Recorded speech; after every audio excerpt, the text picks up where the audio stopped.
get stuff. Let me see. I don't know why this thing won't let me type in the chat. When you know what? Let me use my phone. The phone line will be open tonight for this discussion. It will be open tonight for this discussion. So, what I'm going to do, hold up 1 second.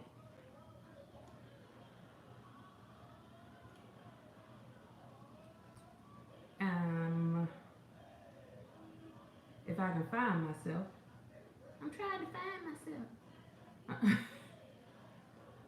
Okay, there it is. Um, that's bad when you don't know the number. I don't use it enough to know it.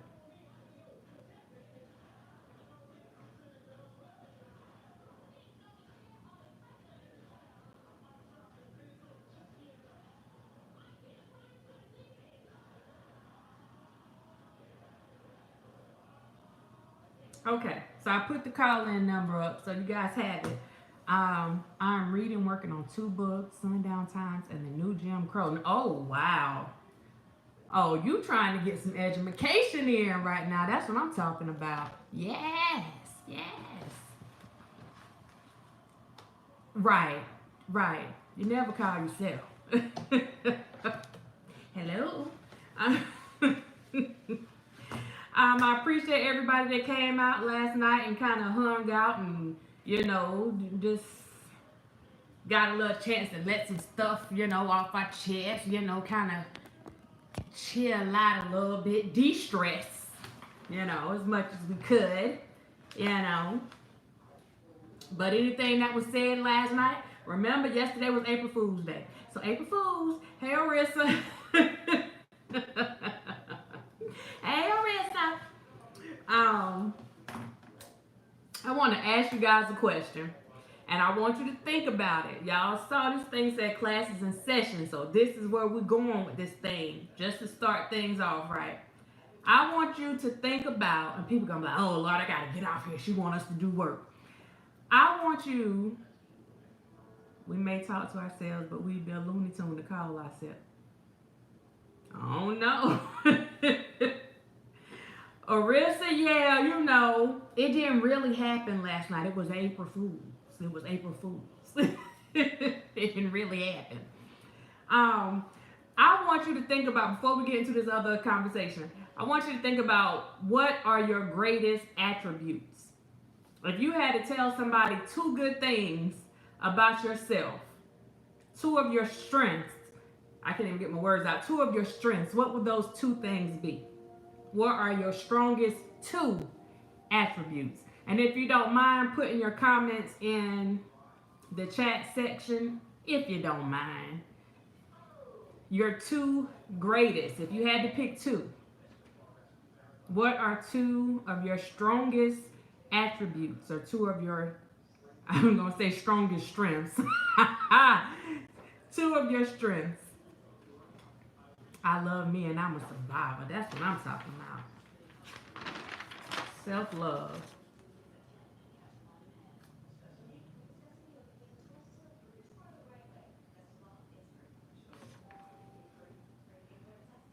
Okay, I see one.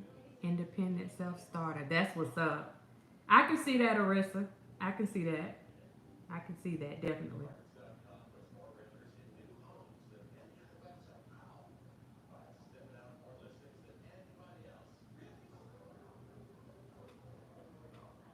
Okay. Discipline and pay. Oh my God. You need to pass some of that around, Tippy. Jesus. Then we all need a little bit of discipline and patience, Lord. Empathy and a think. Okay. I'm loving these.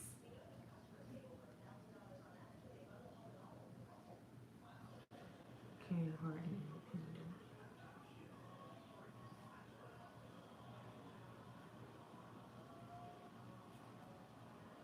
independent. I got a little patience. I ain't gonna say I got all up, but I got a little bit. Just enough to say I got some. But nah. We're gonna go ahead and get that straight. Um, oh, look. I saw my channel just jump for a minute on my screen. So let me give this disclaimer again. There is a group of people on YouTube that will go unnamed at this particular time. But they have been taking great reward out of going and getting other people's live shut down. So should this live shut down, please know, just stand by. I will open up another one. So since I just saw the little glitch, let me just go ahead and put that out there. Karen Hart, independent, very independent and strong will.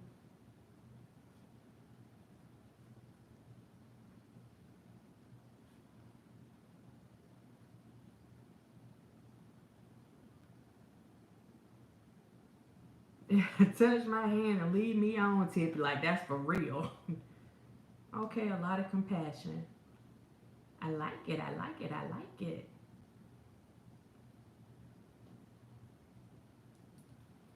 Okay, so what we have so far, and I've noticed that these answers came from women. So, oh my goodness, this is really, really, really going to put some icing on this thing that we're going to discuss tonight.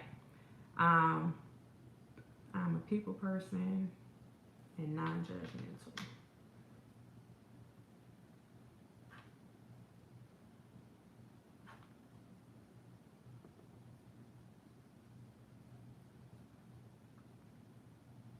Alright. Is K Baby on here? Oh, okay. We're going to shut their assets down if they mess with your... Oh my gosh. So I see self-love and a survivor. I see independent on here 3 times. So self-love and a survivor. I see independent and self-starter. I see disciplined and patience. Empathy and a thinker. A caring heart and independent. Very independent and strong-willed. A people person and non-judgmental. Okay, we got James. Let me get you real quick.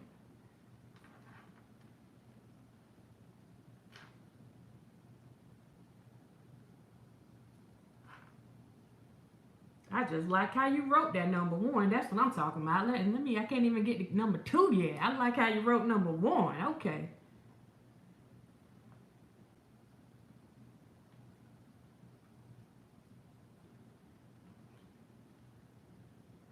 Happy birthday to you.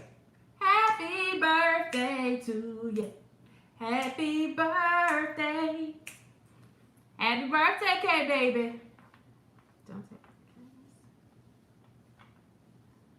Y'all show K Baby some love in the chat if you don't mind. Throw some hearts up in there for her. Show a little birthday love. Yeah, no, a little birthday love. It's somebody's birthday. It's somebody's birthday. Whose birthday is it? Whose birthday is it? Okay. So I'm going to go back over these one time. I'm going to go back one time. We got self-love and a survivor. Oh, let y'all get these birthdays in real quick. I read them out.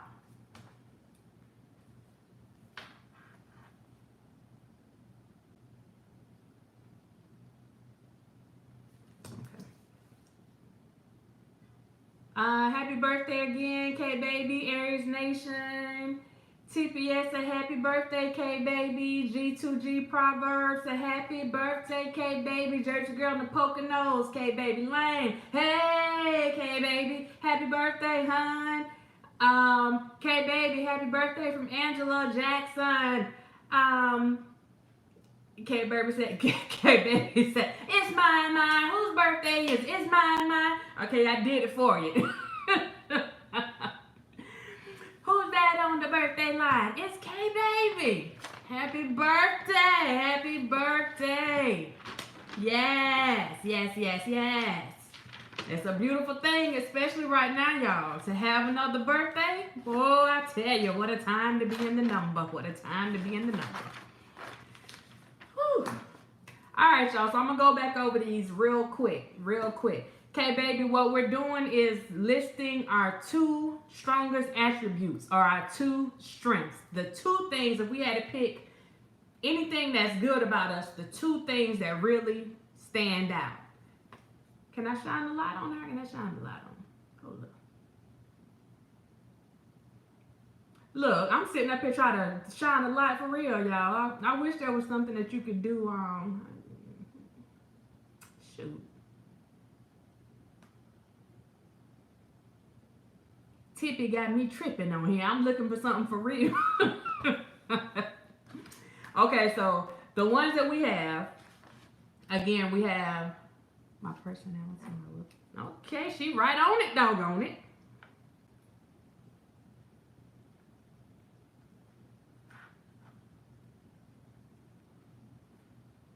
Now look, we got like 31 people in here, and we got 1, 2, 3, 4, 5, 6, 7, 8, 9 people that gave something. Look, if y'all in the bushes, you can come out and play tonight. Now we at 33. If y'all in the bushes, come out and play with us tonight. Like, we trying to do some stuff to get everybody, you know, give you some feel good stuff while you sit here on this quarantine time. You know what I'm saying? Give you a little something to think about. So, you know, if you want to just drop your 2 things in here, I just pick them up, you know. I just pick them up and throw them in a pot, you know. Big old pot of gumbo right there. I just throw them in. Just throw them up in there. So right now we got self-love and a survivor. We have independent and a self-starter.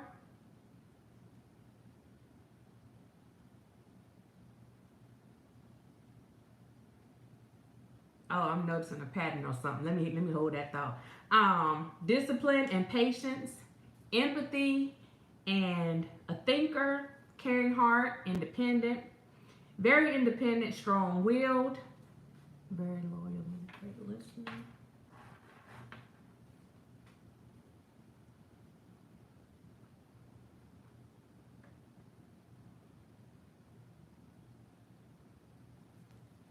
Let's see if I miss one.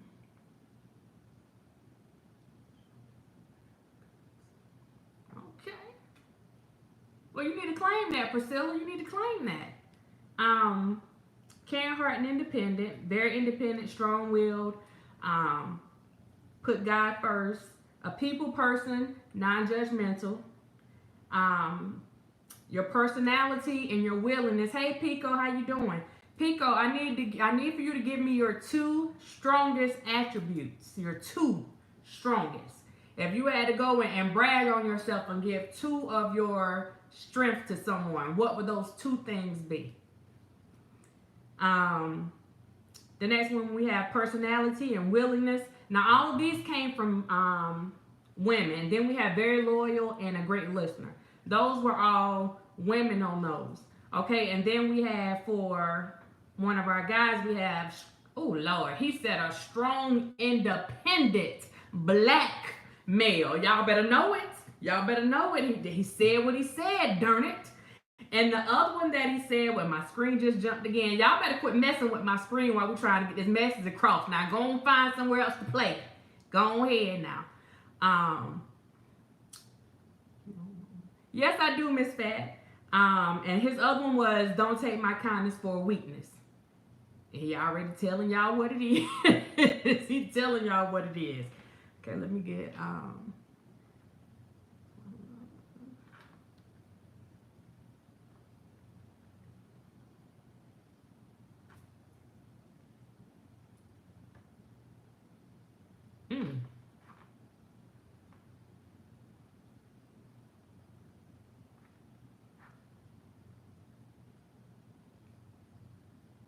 Oh, I like that one. I like that one.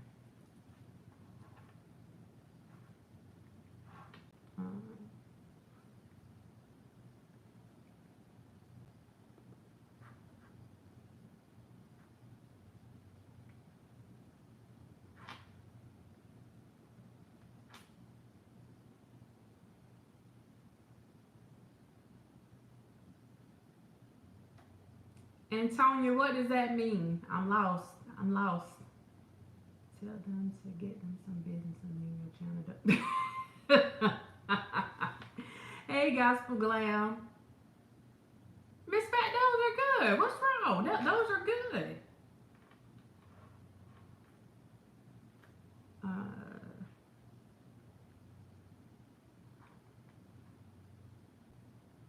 Y'all don't think I'm crazy. I got my phone over here because I can see the chat better from my phone. So, um, your results are negative. Yeah, that's an amen all by itself. Congratulations, for real. Congratulations. Um, Antonia is a troll. I've seen Antonia before, and I've never seen anything, Um, but if the spirit moves, I use some business, not a comedian. Nisi Mo, hey, how you doing? How you doing? How you doing? Um,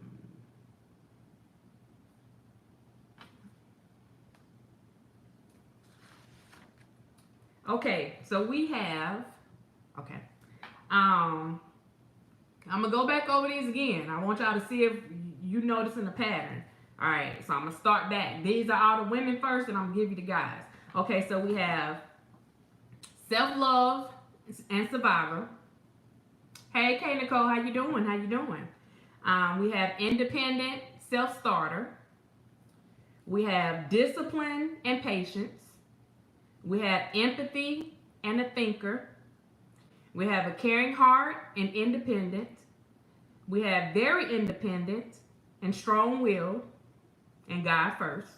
We have a people person and non-judgmental. We have personality and willingness. We have very loyal and a great listener. We have independent and love working with people. And we have loyalty and a nurturer. Let me make sure I got all the females.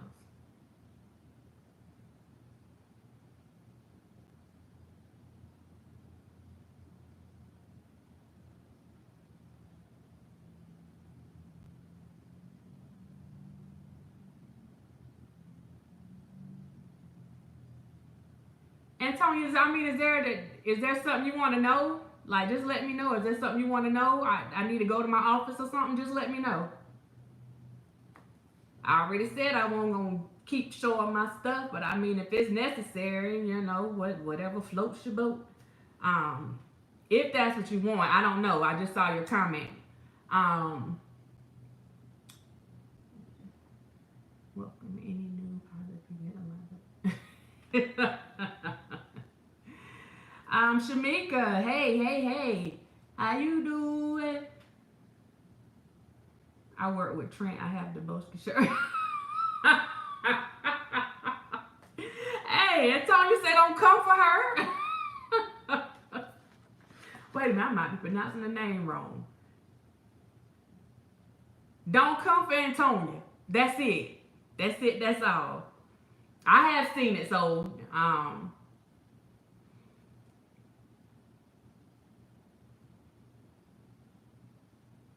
Wait. We need her on. I'm hoping that. I'm saying Antonia.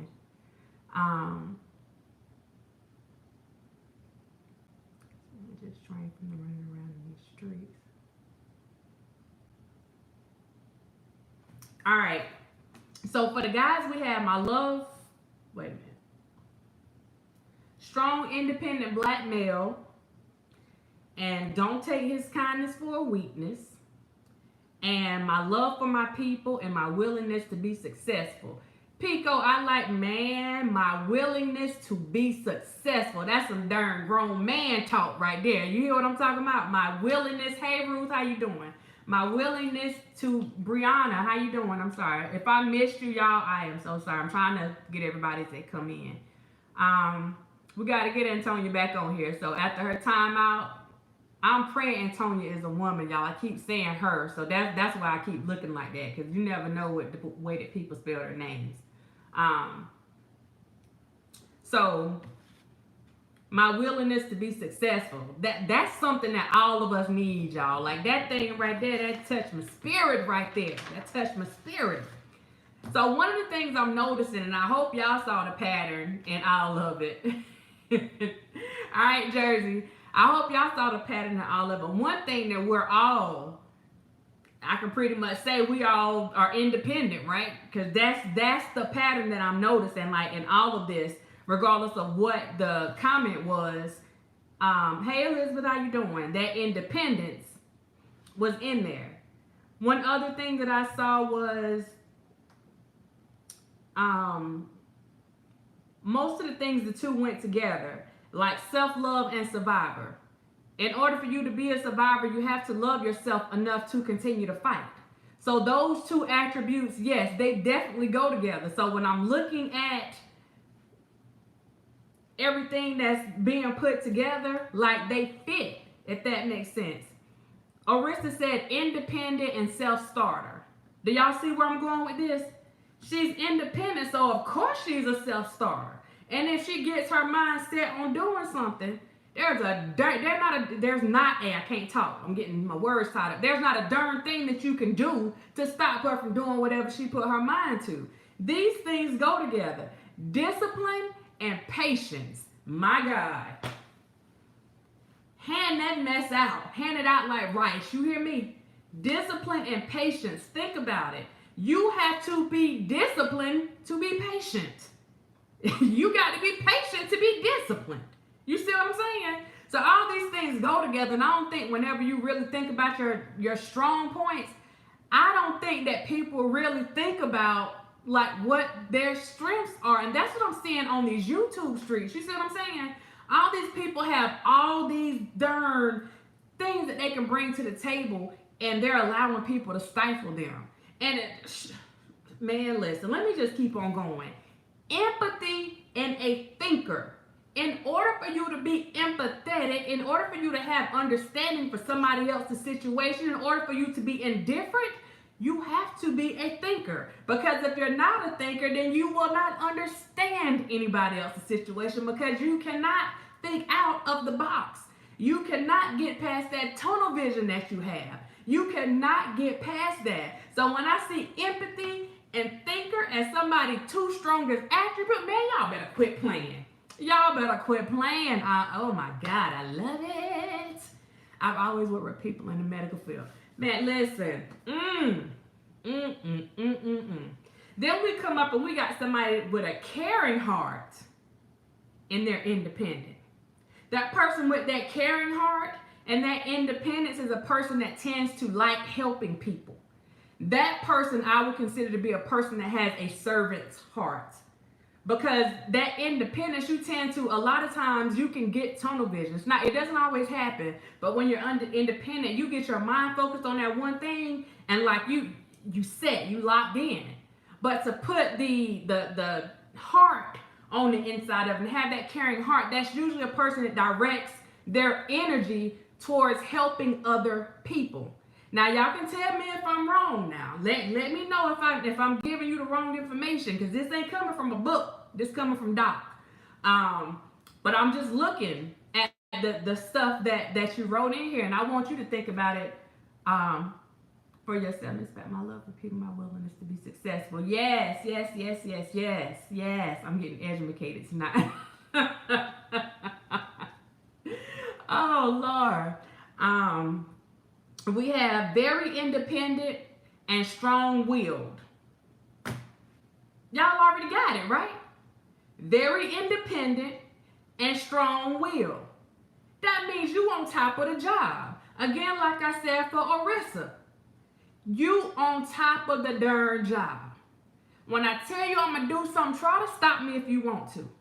We're going to see how that work out for you. That's it. That's all. That's where that comes in. Hey, Lisa, how you doing? The next one. Man, here we go again. You say you're a people person. You're a people person and non-judgmental. Is that not what a people person is made of?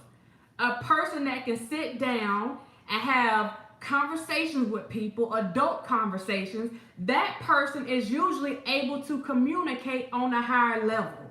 That would be the person that if there was something going on and you needed a mediator, If there was something going on and you needed a spokesperson, then more than likely that's going to be the person, that socialite, that doesn't mind having a conversation with somebody and really listening to what the person has to say without judging them from the beginning. Because a lot of times we listen to respond. We don't listen to hear. We're sitting there listening, or we say we're listening, but we're listening long enough for us to think of what our response is going to be the next time. We're not really trying to take in what the person said. So a people person and non-judgmental, let's keep on going. Personality and willingness. A person that is willing, I think that was K-Baby too. It fits. You know what I'm saying? You're willing to,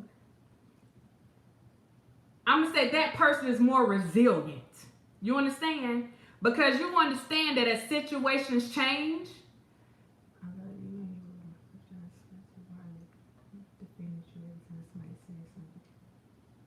No, Antonio, don't go anywhere. It was a misunderstanding. Please don't go anywhere. Don't go anywhere.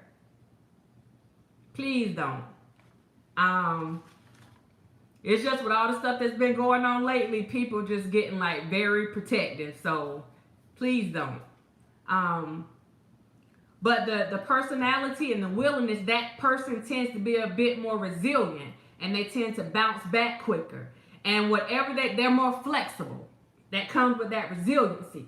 So their attitude can actually change based on whatever that situation is. They don't get stuck in one place. They're able to maneuver and they're more willing to maneuver to be able to get things done. That's what that person does. They're able to put things to the side. Antonio, I hope you see these messages. I hope you're still in here. I really hope you're still in here. Girl, if I had your phone number, I'd call you. But I hope you're still in here. We have a strong, independent black male, and then he followed that mess up with don't take my kindness for a weakness. Don't play with me.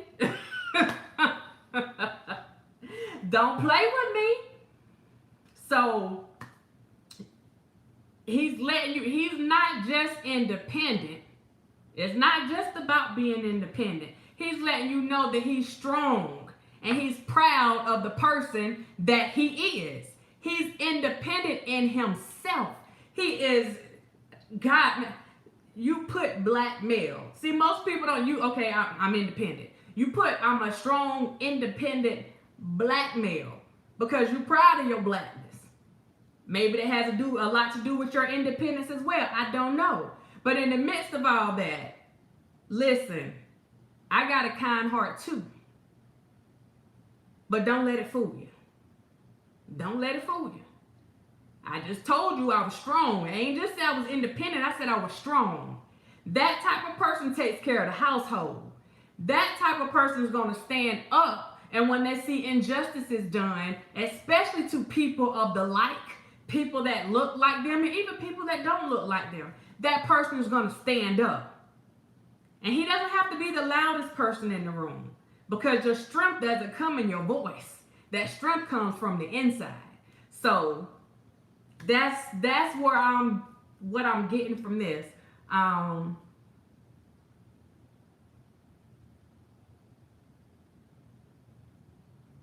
Yeah, I don't know if she's still on here. Hopefully she'll come back. Let's see. We have very loyal and a great listener. All right, coming back on that one. Very loyal and a great listener. Being saved in the shelters.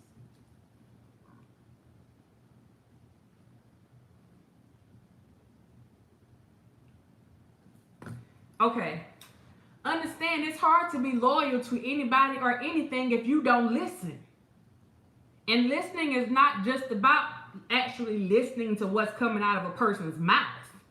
Listening is also about the things that you don't hear coming out of a person's mouth. So when I see somebody say that they're very loyal, and not just loyal, but very loyal. I guess I'm the only white guy in the room. Block hush. Block, come in on this. What are your two strongest attributes? If you had to tell us what your two strengths are, if you had to pull from all of them, what are your two that you would want people to know about you? The next one we had was independent and love working with people. Again, this goes back to earlier someone said a caring heart and being independent. See, these two people will work good together because they're basically saying the same thing. You're independent, and like I told you, the caring heart, that's also the person that loves helping people. That's how those two things go together. That means you're going to take the initiative to do something. If somebody needs help, you don't have to wait on somebody to come and tell you, look, go get them some water. Look, they need this. Look, it's already instilled in you. Like, you can't help but to do it. Like, you can't not do it, if that makes sense. It's in you. It is what it is. Loyalty and a nurturer. So this person to me is the person that usually is like, this is the person that the family tends to lean on. Shoot, you're probably the person everybody tends to lean on. You like to problem solve. You the Olivia Pope. They know that if they call on you, that you're going to make sure that things get taken care of. Even if you have to be a little firm in the way that you handle things, you're still going to make sure that you take care of things, number one, because you're loyal. And number two, because you are a nurturer and you were probably born that way. You were probably a nurturer when you were a child. You were probably nurturing pets and stuff. Like, that's just how it works. You probably were sitting there taking up for people and didn't even mean to take up for people. Like, that's what it is. Like, you can't get rid of it. Like, it's just innate. Like, that's what it is. Okay, we got blocks. Let's see. Sociable, and look at here we go. Sociable and confident. Y'all listen. Who gave me people person and non-judgmental? Who gave me that one? Actually, I can go back up. It won't let me go up so far. Whoever said Nisimo servant.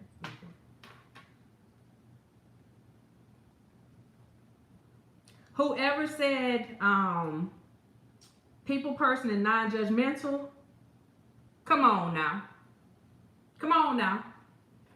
Let's look at this thing. We see where we're going now. Because Block wasn't on here whenever that one was said. So let's go and mess with this thing for a minute. We got to go and mess with this thing right here.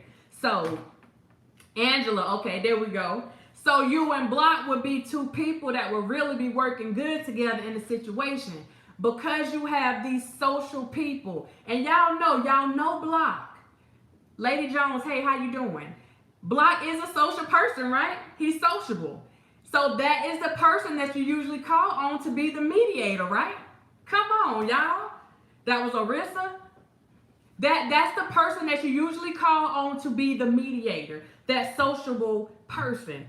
And he said confident.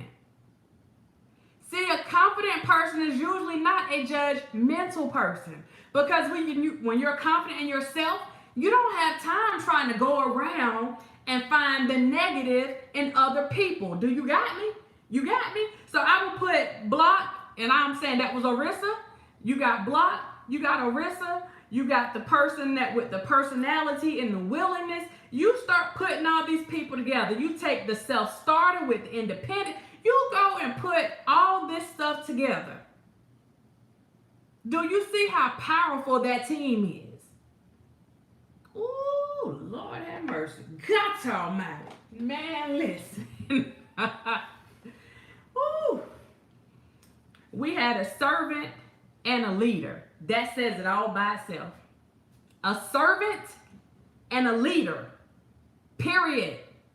That's it. A servant and a leader. That's basically the same darn thing, because in order for you to be a leader, you have to be able to serve. You can't go and call yourself somebody's leader and you're not willing to get your hands dirty. You're not willing to put your boots on the ground. You're not willing to step in where things are slacking off. That is not what a leader is. Man, come on, Jesus. Y'all, let me tell you something. Let me tell you about this group of people that's in here tonight. Ah, man. This crucial right here. This is crucial. Let me tell you something. Whew. Leadership at its finest, right? Leadership at its finest. You have to get nobody to tell you that you were a leader. People always ask, are leaders born or made? That depends on who it is. But I think everybody, you may be born with a few things, but in life, your circumstances, events that happen in your life, certain things that you've been exposed to, those things help build the person that you are today. Especially because you can have a leader, but they can lead you straight to hell. Let's be real. But when you got a leader, see, that leader you don't mind submitting to. That's when we get into that submission thing. You don't mind submitting to a real leader. You understand? And I ain't want to have that conversation. Because when we talk about submission, you got to know what you're submitting to. You understand? You don't submit to something that's not. Oh, Lord have mercy. I'm going to leave it alone. Hey, God's property. How you doing? 312. Hey, how you doing? I'm telling you, man. Hey, I'm just going to let that alone. Trust nobody. Hey, how you doing? So you see the people that we got up in here. You understand? When you're following somebody, when you have a leader, when you have chosen somebody, because to me, leaders are chosen. You choose who you want that leader to be. If you have chosen somebody to be your leader, then you're choosing somebody that you don't mind submitting to. But you have to know what you are submitting to. And if it's not in line with what you got going on, if you and that leader are not partially yoked, we're not even talking about equally yoked, but not even partially yoked, then what in the world are you following? I'm going to read these comments right here. Let me just read a little bit. I'm going to read. Yeah, Doc, I woke up this morning and was laughing at Sherelle.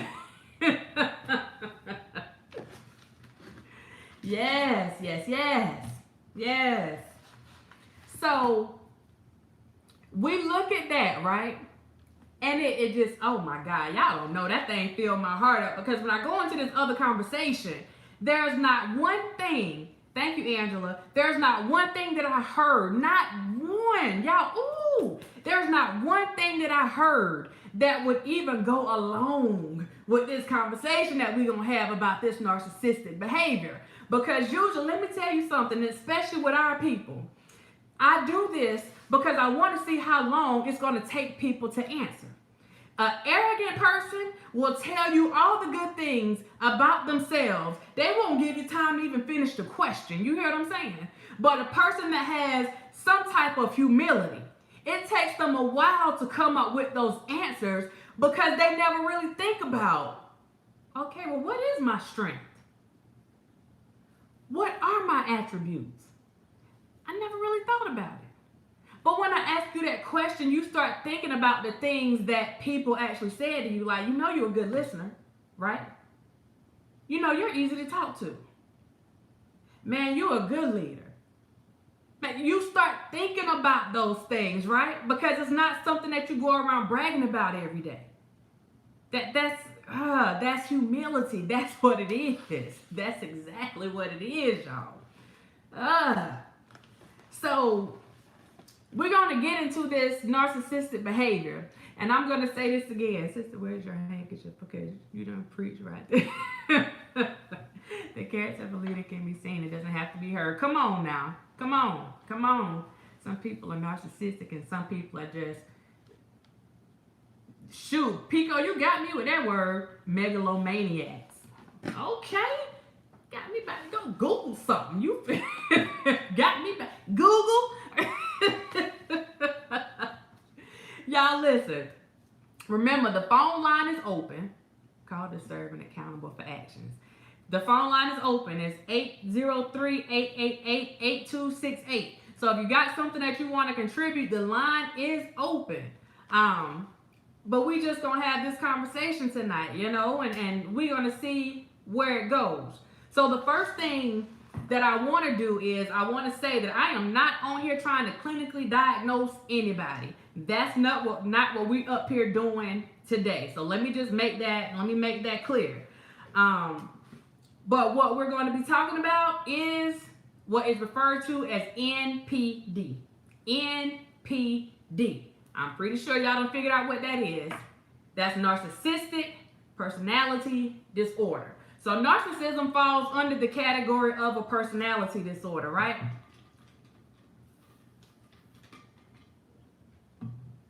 So let's go into it a little bit. Let's go into it. A lot of times that's a person that's miserable, confused, and they get off on getting on other. Ooh. Shamika, you're going somewhere. Presley, hey, how you doing? You're not late at all. So when we talk about narcissism, and we're going to sit here, and we're not trying to do this like we sitting up in a little class, and I'm like the professor right now, but I want to break it down so we'll all have a good understanding of what's going on right now. So I'm not down with NPD. You know what NPD? So when we talk about a narcissist, we talk about a person that has a disorder in which him or her has an inflated sense of self. You really got the big head, and you weren't born with it, but you got the big head for real. We don't know where you got it from, but it came from somewhere. Here's the important thing. We only had, 2 men answer the question? Okay. Narcissism is more common in men. Don't know why, but it's more common in men. We've seen it other places, let's be honest, but it's more common in men. The cause is unknown, but it likely involves a combination of genetic and environmental factors. So that goes back to the things that happened to you, the situations that you found yourself in, the things that you were exposed to as a child and as an adult. Sometimes you can see those narcissistic properties in children. And then they grow up and, oh, Lord, you got a whole monster on your hands. I cannot wait until you get into session on dissociative identity. So, Block, don't give me no ideas now. That'll be the next one. Hold up.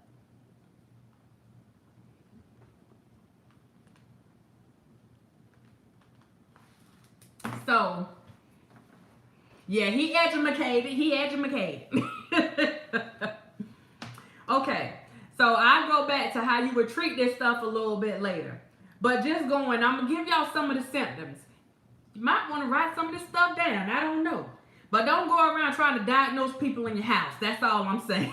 But Dr. Rogers said that you're a narcissist. I'm just going to go ahead and tell you that right now. Don't do that. But we're going to go over some of these symptoms, right?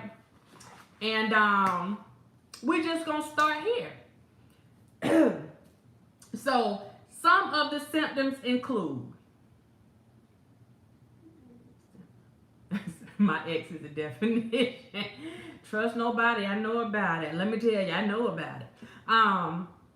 The first thing is an excessive need for admiration. An excessive need for admiration. You want people to admire you and only you at all times. It has to be about you. How dare you admire somebody else? Like, come on. Who do you think I am? I play armchair psychoanalyst all the time. I've diagnosed my house already. So you have an excessive need for admiration. The next one, disregard for other people's feelings.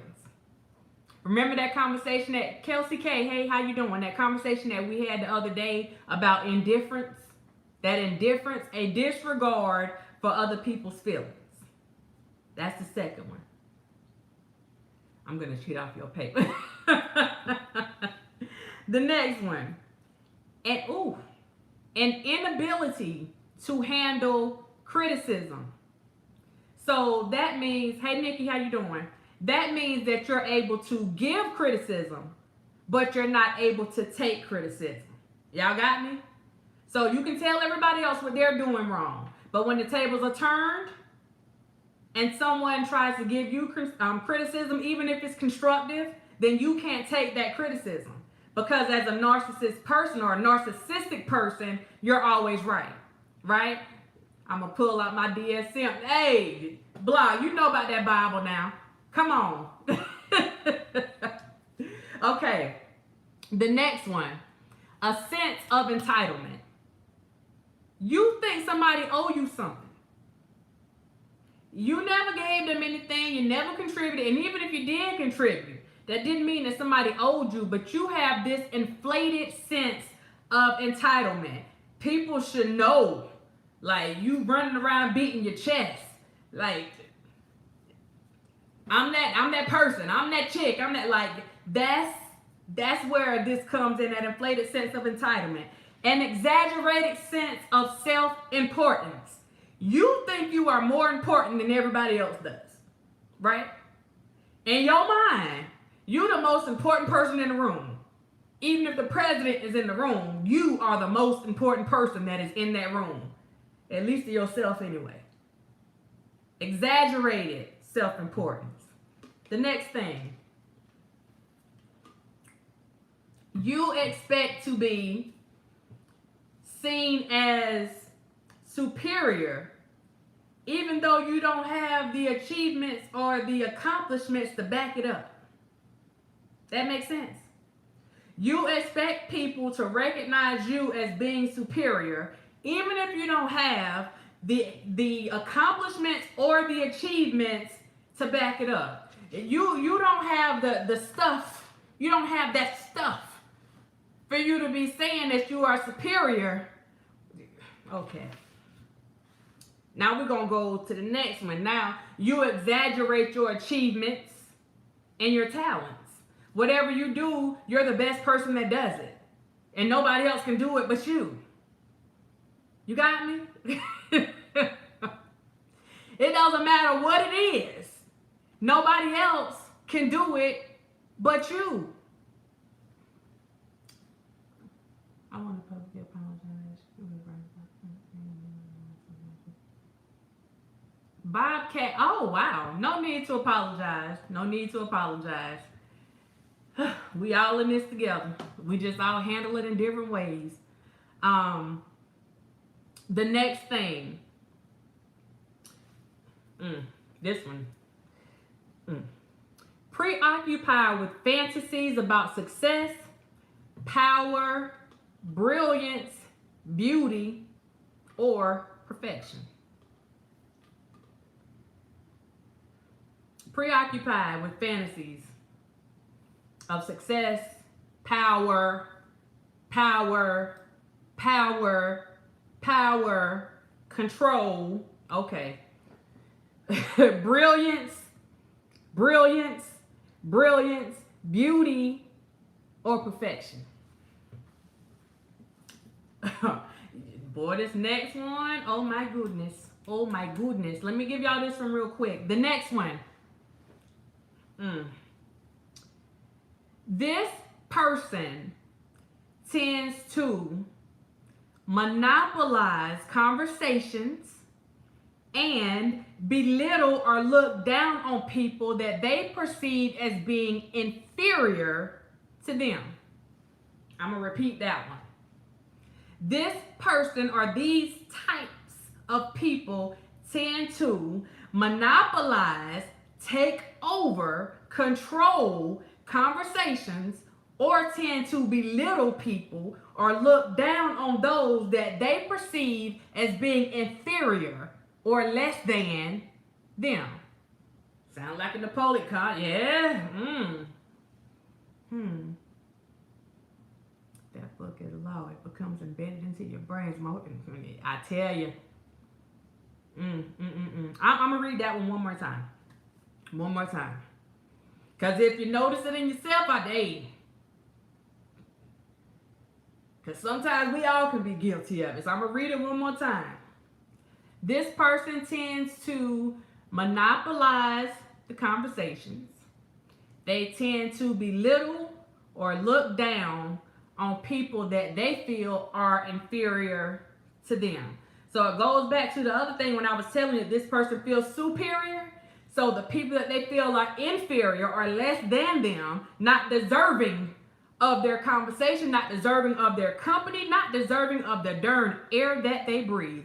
These are the people that they tend to talk down to and act like the person is just slow, don't have any sense. And they see that's when people start getting smart with you. Like you ask a question, like a legit question, they get smart with you and try to make you feel stupid. Y'all ever had somebody do that to you before? Like you may say, what is that? Because you genuinely don't know what it is. And then, what you mean, what is that? You should know what that, like y'all, maybe I'm the only person that's seen that done before. But that, okay. Okay. The next one. Expect special favors. Here we go. Expect special favors. Expect. The live stream will be removed in 5, 4.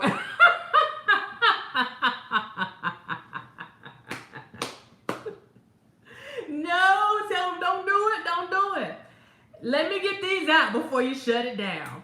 Expect special favors and unquestioning compliance with their expectations. Listen, expect special favors and unquestioning compliance. That means don't ask me nothing. How dare you? You that are you're inferior to me. How dare you ask me a question? Just comply. Okay? Don't ask me why. Just ask me when do you want me to do it, sir or ma'am. You want favors, it's already buffering. Wow. Wow. Right? Who are you to question me? Come on, y'all. That's exactly. Who are you? How dare you? Oh my. Hey, trial and error. How you doing? How you doing? So I'm gonna repeat that one more time. Expect special favors and unquestioning compliance. Unquestioning compliance with their expectations. I keep buffering so we know that they're trying to get my video shut down.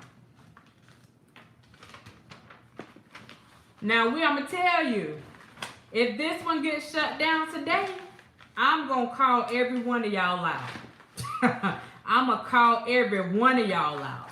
Y'all going to be pissed off. Y'all going to be pissed off. You hear me? Oh, y'all going to be some pissed off people. Oh, look. Church on Thursday night. I'm here with you about the families eating the dinner I cooked. I would eat. This is my kind of live stream. Don't hurt him, kill opinionated. What's going on, Trent? Y'all, we just gonna keep on going. We gonna keep on going. Try K baby, you got another happy birthday up in here. Happy birthday. All right. Here's one of the next symptoms. It's not even a symptom. It's just telling you what they do. Okay. The next one is the truth is not readily accepted or acceptable, even though it's an offense, but it's not a sin. True story. True story. These people tend to take advantage of others to get what they want. That's simple. These people tend to take advantage of people to get what they want. That's it. That's all. They take advantage of people to get what they want, and they'll dare you to question them. How dare you question my authority? How dare you question my leadership? How dare you come in here with your own thoughts? What's wrong with you? Timothy, hey, how you doing? How you doing? Been blinded too long. Call them out. Jesus, take the wheel. Okay, take advantage of others to get what they want. Y'all see how this stuff go together? So you see how whenever you were given your attributes at the beginning and you gave those two and those two things went together? Now when you think about the narcissist and the things that we're putting, you see how all those things tend to go together? You got me? You see how they go together? Okay, we're going to keep on moving. The next one. Oh my. A narcissistic person tends to be envious of others and also believes, like really believes, that others are envious of them. The narcissistic person tends to be envious of other people and tends to believe that other people are envious of them. With nothing to back it up. Yes, you can go to the bathroom. I need you to say mi permite ir al baño. You can go.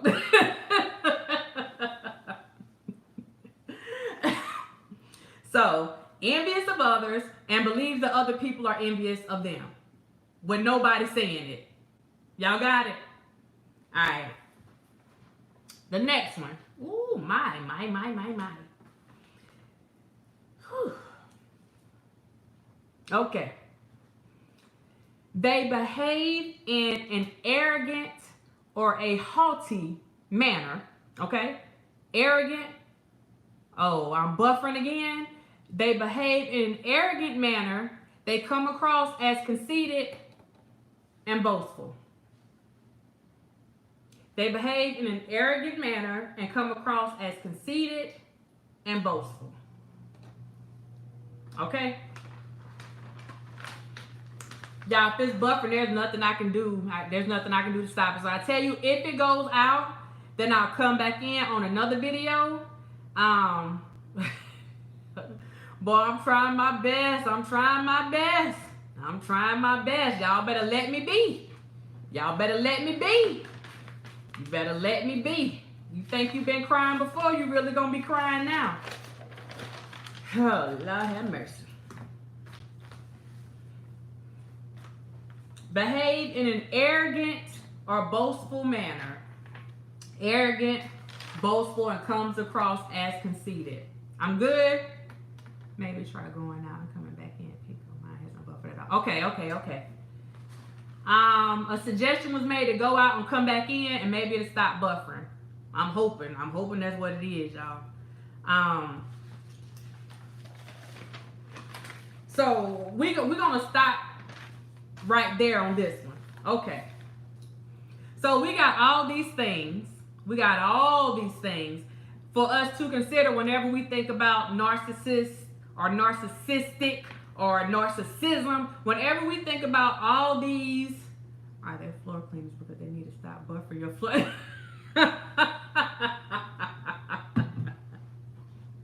Oh my God. Don't make me laugh. You know my head will start hurting. When we think about all these things, and like I said, when we first started, and I was asking you guys to give your strengths and all this stuff, nobody sat up there and started bragging about how much money they had. Nobody sat up there and started bragging about, oh, well, I got such and such. Look, I know how to make money. Like, nobody said that. The closest thing that we had was somebody that was willing to be successful. You understand? And that has nothing to do with money. So a person that is a narcissist, they wouldn't understand that. If you sat down and tried to explain to them how you had to work for what you had, they wouldn't understand that. You get what I'm saying? Their mind is in a whole other place because they're indifferent, right? Because that person, that are people that we have been discussing, remember, they're not empathetic. They don't understand other people's pain, other people's struggle. They don't understand that, and they're not willing to understand that. So we're going to go on. I really don't care about money. It is not a motivating factor to me. I just care about how well my surroundings are doing. If they're good, then come on now. Come on. And it goes back to what we've seen on here earlier. We had people talking about, let me get my list again. They were talking about having a caring heart, helping other people. Like this is the stuff that we're made of, y'all. This is what we're made of. We don't have to all get along, but at the end of the day, we need to make sure that we all are good. You got me? We got to make sure that we all are good. That's how I was brought up.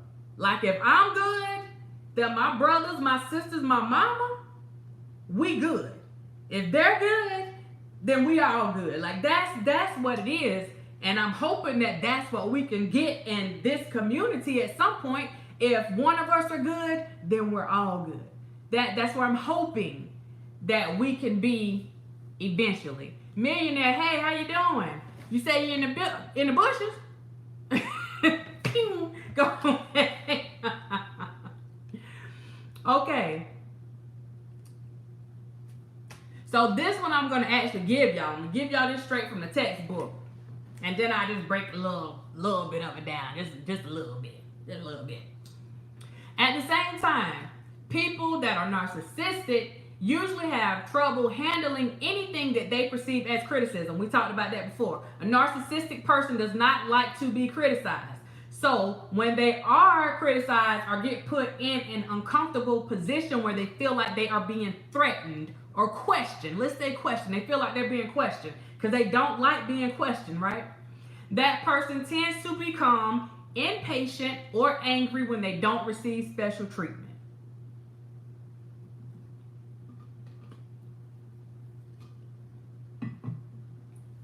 That person becomes impatient or angry when they don't receive special treatment.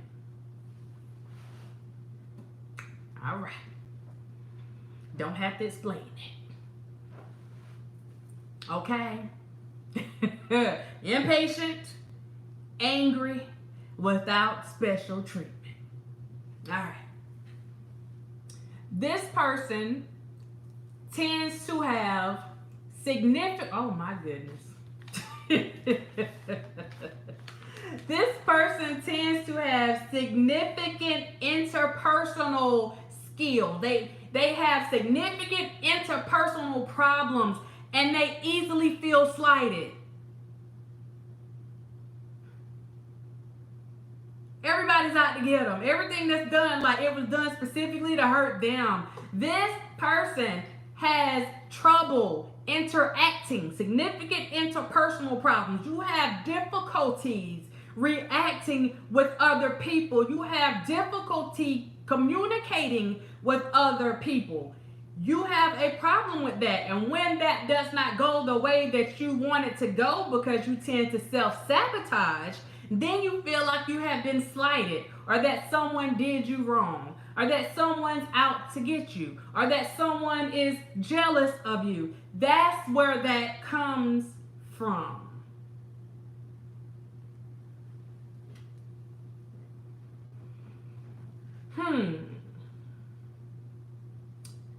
The narcissistic person, when they perceive something as criticism, they tend to react with rage or contempt, and they try to belittle the other person to make themselves appear superior. Y'all need that one again. They react with rage or contempt, and they try to belittle other people to make themselves appear superior.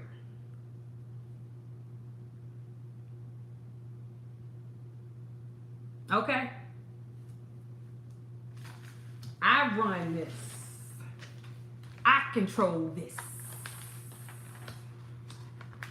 Y'all know. We're gonna move on. Oh. The narcissistic person that tends to think that someone, the person that can't deal with criticism, that narcissistic person, that narcissistic person tends to have difficulty regulating their emotions and behavior.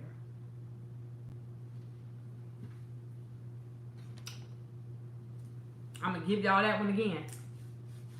The narcissistic person that feels that they are being criticized tends to have difficulty regulating, controlling their behaviors and their emotions. They spin out of control. Do whatever. It doesn't matter how many times you tell them that what they're doing is not working, it's not conducive to a particular situation, it's not helping them out, that their own behaviors are hurting them. Because they can't accept criticism, this is what you're going to get. Spitting fire. Hey. Narcissism is real. Yes, I had encounters with narcissistic persons when I did my... Yes, oh my God. Yes.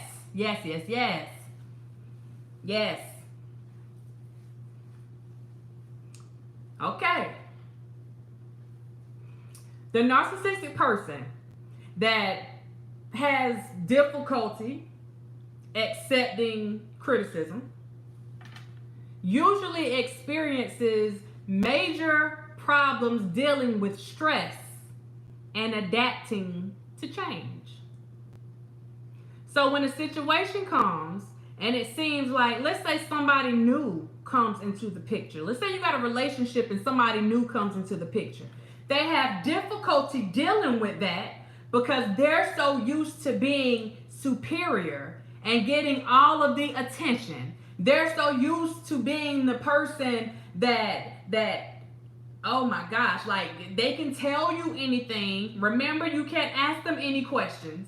They are so used to being that person that it causes them internal stress. It causes them internal stress, and they cannot adapt to change. So what do? They cause distractions to block change. You understand what I'm saying? But one reality in life is change. So when it seems that things are starting to turn in a different direction, that person tends to sabotage a situation to get things back to where they were so that they can be in their comfort zone. Does that make sense? I need to be in my comfort zone. So I'm going to do whatever I need to do and create whatever mayhem and destruction that I need to create to get things back to the point where I am comfortable. Because at the end of the day, it's all about me. You don't matter in my world.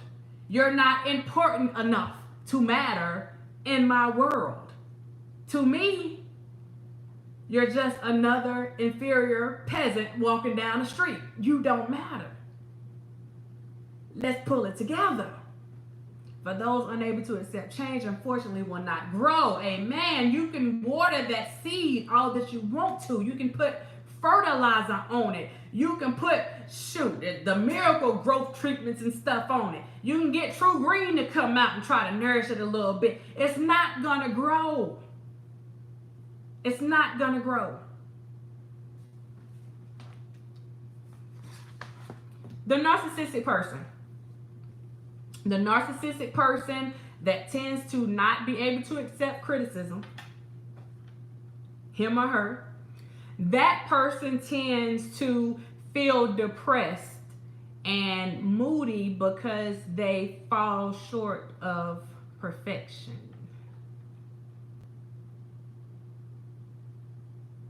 Can't take ownership of wrongdoing. Come on, y'all. That person tends to be depressed or moody because they fell short of perfection. So understand, this person who tends to have difficulty dealing with their emotions and behaviors whenever things don't go their way, or whenever they're receiving what they're perceiving to be criticism, whenever these things happen, they tend to get depressed or moody. That's when you see people going on, I'm spitting fire, on rants and they just have this rage that seems to have come from out of nowhere. They big mad and they don't know who they mad at. But because they were imperfect, because they messed up, because they didn't do things the way that they were supposed to be done, instead of them sitting down and acknowledging the fact that I need to go and fix something, I need to go and maybe redo something, I need to modify something, instead of them looking at self, they go and they transfer all that depression, and they transfer all that moodiness, and they transfer all that disappointment that they feel in themselves onto you. And if you're in these YouTube streets, you're going to get 5 or 6 videos. If we had some of those people in the YouTube streets, you're going to have 5 or 6 videos back to back. Because I need you to understand how upset I am with myself. But I'm definitely not going to say it's about me. Because it's never about me until I want it to be about me.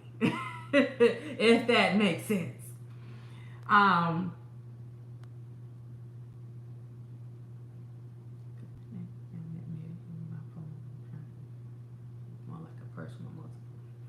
No, this just a regular person. Hey, Key. This just a regular person that has a personality disorder that happens to be a narcissistic personality disorder. And I mean, it's all around. That song say we got angels all around. We got narcissism all around. You know. Okay. I'm gonna give you this last one on that one. On this one, a person that is narcissistic, that has difficulty dealing with what they perceive to be criticism, that person usually has secret feelings of insecurity, shame, vulnerability, and humiliation. Good night, Kim. A person that is narcissistic that perceives things as criticism. Okay? You trying to tell them something, they see it as criticism. It doesn't matter how it comes across. If you're not going along with what they're saying, it's criticism. So that person has secret feelings of insecurity, shame, vulnerability, and humiliation. Now, as a narcissistic person, those things, that insecurity, that shame, that vulnerability, that humiliation, that's going to come across as an overconfident and overzealous person, because I have to convince you that I don't have any vulnerabilities. I have to convince you that I cannot be humiliated. I have to convince you that I am so secure in myself, because I am not willing to let you know that I have those insecurities. I am not willing to let you know that I feel shame, that maybe I'm lacking in a particular area. I can't show you that because I am superior. And as long as I am superior, I can do no wrong. So I'm not going to show you my vulnerable side. I'm not going to show you that I feel humiliated. I'm not going to tell you that I have insecurities. I'm not going to tell you that I may have trouble reading something. I'm not going to tell you that I can't control my temper. I'm not going to thank you, Block. Appreciate you. Thank you so much. I'm not going to tell you that when I'm sitting alone or whatever, I don't know what to do with myself. Sometimes I hate myself. I'm not going to tell you those things, because now once you know that I have those vulnerabilities, then I can no longer sit here and pretend that you are inferior to me. Now we're on the same level, because regular people know that everybody has vulnerabilities. Everyone has weaknesses. Just as sure as you have those strengths, you have weaknesses. That's what makes us human. Okay? That's what makes us human. So when you look at everything that's going on, that's what I need you to think about. When you look at everything that's going on, it's our imperfections that make us perfect. We are perfectly imperfect because of our imperfections. That's what makes us human. That's why I don't jump on anybody about, oh, well, you did that. You're imperfect. That makes you human. A narcissist doesn't understand that. They don't understand that. And the day that they have to admit that they're wrong, boy, that's a hard day for them. It takes them a while to get over that. It takes them a while. If you can ever get them to that place to admit that they're wrong, it takes them a while to deal with it. And they will beat themselves over the head about it. Instead of simply saying, you know what? Maybe I could have did things a little bit different. Maybe I shouldn't have came at that person like that. Oh my God. Thank you, Spitting Fire. I'm not cheap like blah. Thank y'all. Oh my gosh. Thank y'all so much. Like, for real. Thank y'all. Thank y'all. That's what this stuff is about right now. This is what we're dealing with right now. And like I said, at some point, we all got a little touch of it. But when you have a full-blown narcissistic disorder, y'all about to make me tear up on here. Thank you, G2G. Thank you. Thank you. Wow. Appreciate y'all. When you have somebody that has that full-blown disorder, a lot of times they can't see the things that you see. And so sometimes we'll like take it personal because we keep trying to drill something in somebody's head. And it's like, no matter how many times and how creative you get with trying to tell them something, it's like they're just not getting it because that darn narcissistic person is not gonna get it. Let me switch it up. They ain't gonna get it. It's not gonna happen. It's not gonna happen until they are real with themselves about what's actually going on. On by spitting fire on her forehead. Thank y'all so much. I really appreciate that. Like, all jokes aside, I really appreciate that. So here we go. I got NARS.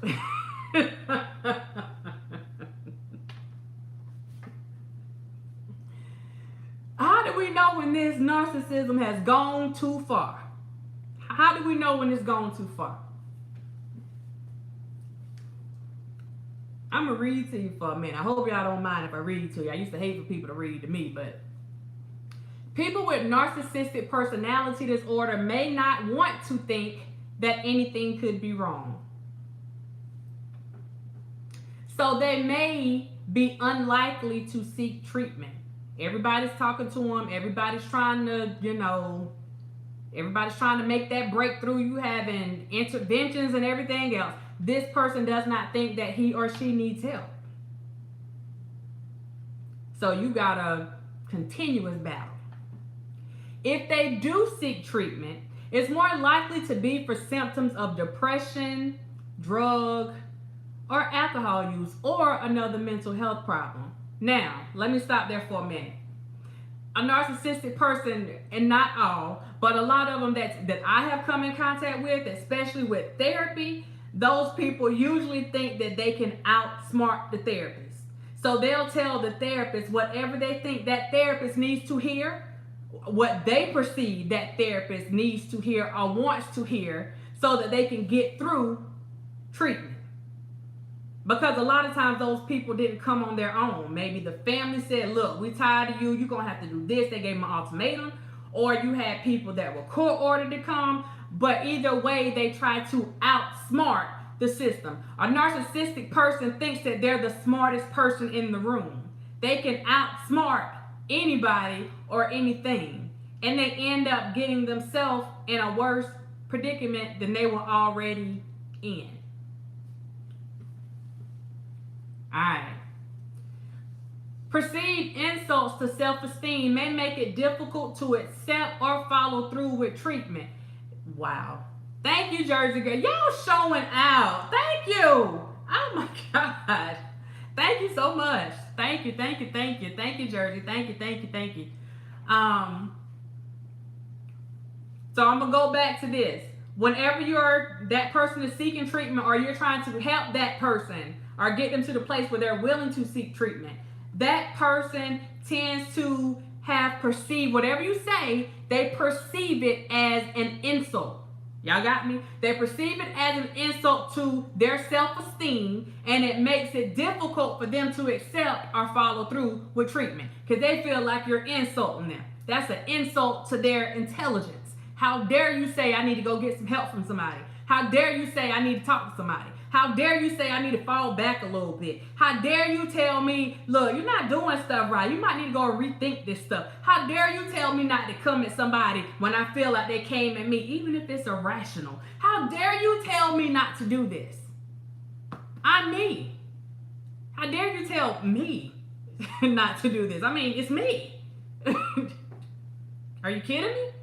I mean, I could understand if it was them, but it's me. Come on.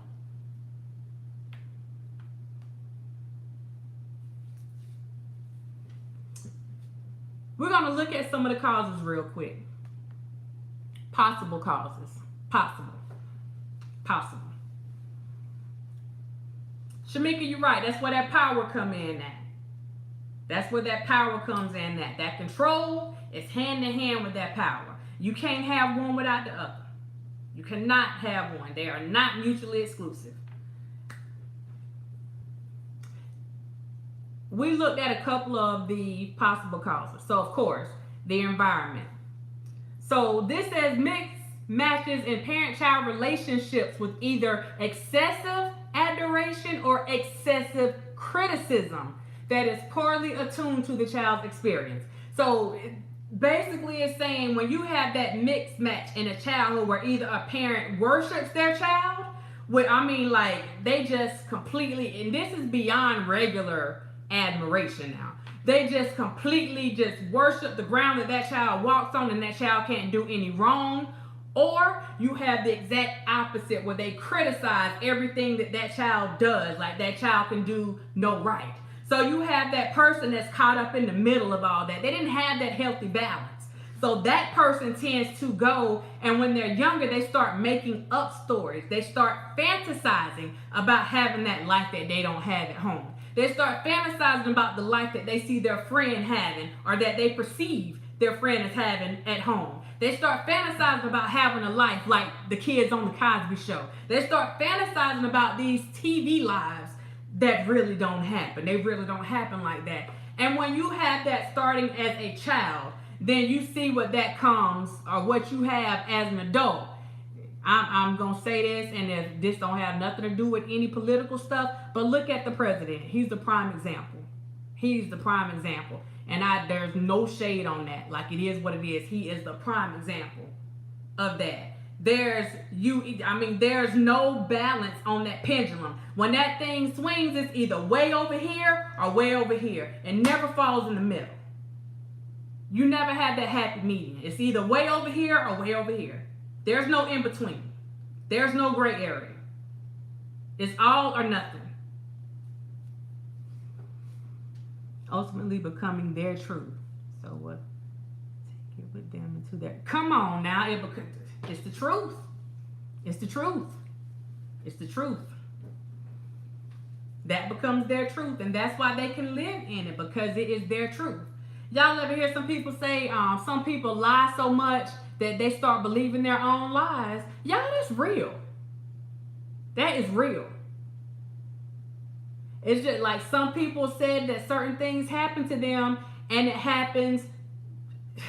They stay stuck with that story for so long that they really believe that it happened. In their mind, they have convinced themselves that it happened.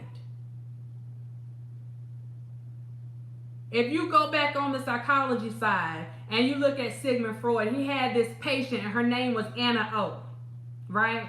And she convinced herself that she had a sexual relationship. She was his patient. She convinced herself that she had a sexual relationship with Sigmund Freud, and that she was pregnant with his child. She went through the motions. Her body started changing as if she was really pregnant, and there was no child there. They did not have a sexual relationship. But in her mind, she concocted this whole relationship in her mind. And it was so real to her that her body, she started lactating.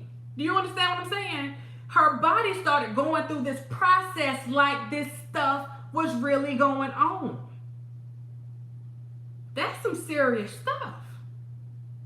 Now think about how that is, come on. Think about how that is relevant to today. Think about it. Perception, assumption, and expectations will destroy any man. Come on, they sure will. They sure will. In a relationship, any romantic, platonic, spiritual, just regular, working, any type of relationship. The most effective way of training the brain is through the human ear. They'll repeat the same lies so much that it's stored into the memory, making it their truth. Okay. So now we got a type of operant conditioning on here. Okay? Because that's what that sounds like to me. You have trained yourself.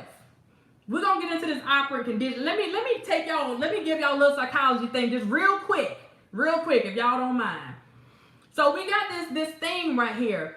And when people start doing experiments and stuff like that, and I mentioned this before, but they wanted to see if they could like train dogs and train rats to do certain things. Okay, now what these people are doing is a type of like it's self-operant conditioning, and I don't even know if that's a thing, but that's more so of what it is.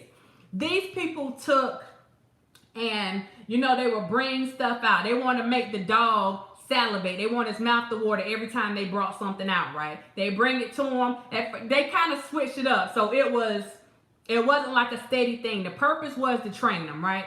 So I got to say this so that people understand what I'm talking about. Okay, you go to work. You go to work every day, and every day that you go to work, I'm going to pay you. So your expectation is I do the work, I get paid. I do the work, I get paid. I do the work, I get paid. Okay, now I got to train you, right? Now I got to train you. So what I'm going to do now, you're going to come to work, but where I was paying you every week, now I'm going to pay you every 2 weeks. And I'm going to do this now. First, you may be a little confused because you're used to getting your stuff every week. If you work, you expect to get your money every week. So when I go and I go every 2 weeks, now you're looking like, wait a minute. But you work anyway, even though you may not work as diligently as you were before, but eventually you get used to it. So you keep doing the work. I'm training you. Okay, now I'm going to take that 1 week, 2 weeks. Now I'm going to take it a month, and you're only going to get paid a month, right? Again, you feeling some type of way. You may be looking like, hold up, this ain't quite right. Okay, but your understanding right now is work equals pay. Work equals pay. Work equals pay.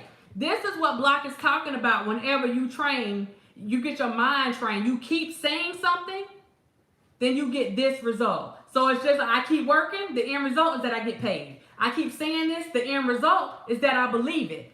That's where that conditioning comes in at. We start conditioning ourselves to believe certain things. It's just like somebody that's trying to quit smoking. A lot of people think you can't quit smoking on your own. You can.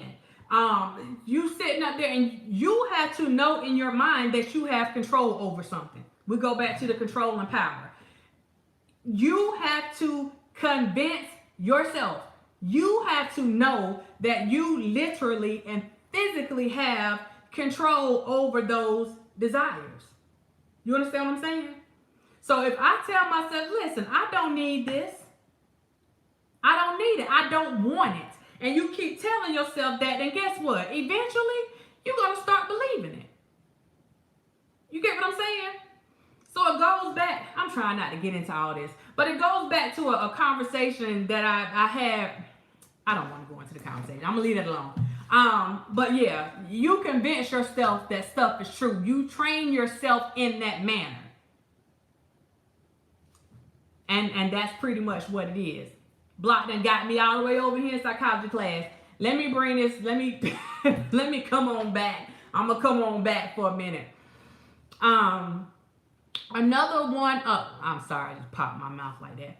Another one of the causes of narcissism has to do with just simple genetics. Simple genetics. You inherited some of that mess. You inherited some of that foolishness. Y'all know mental illness tends to run in the family. So some of this stuff could simply be inherited.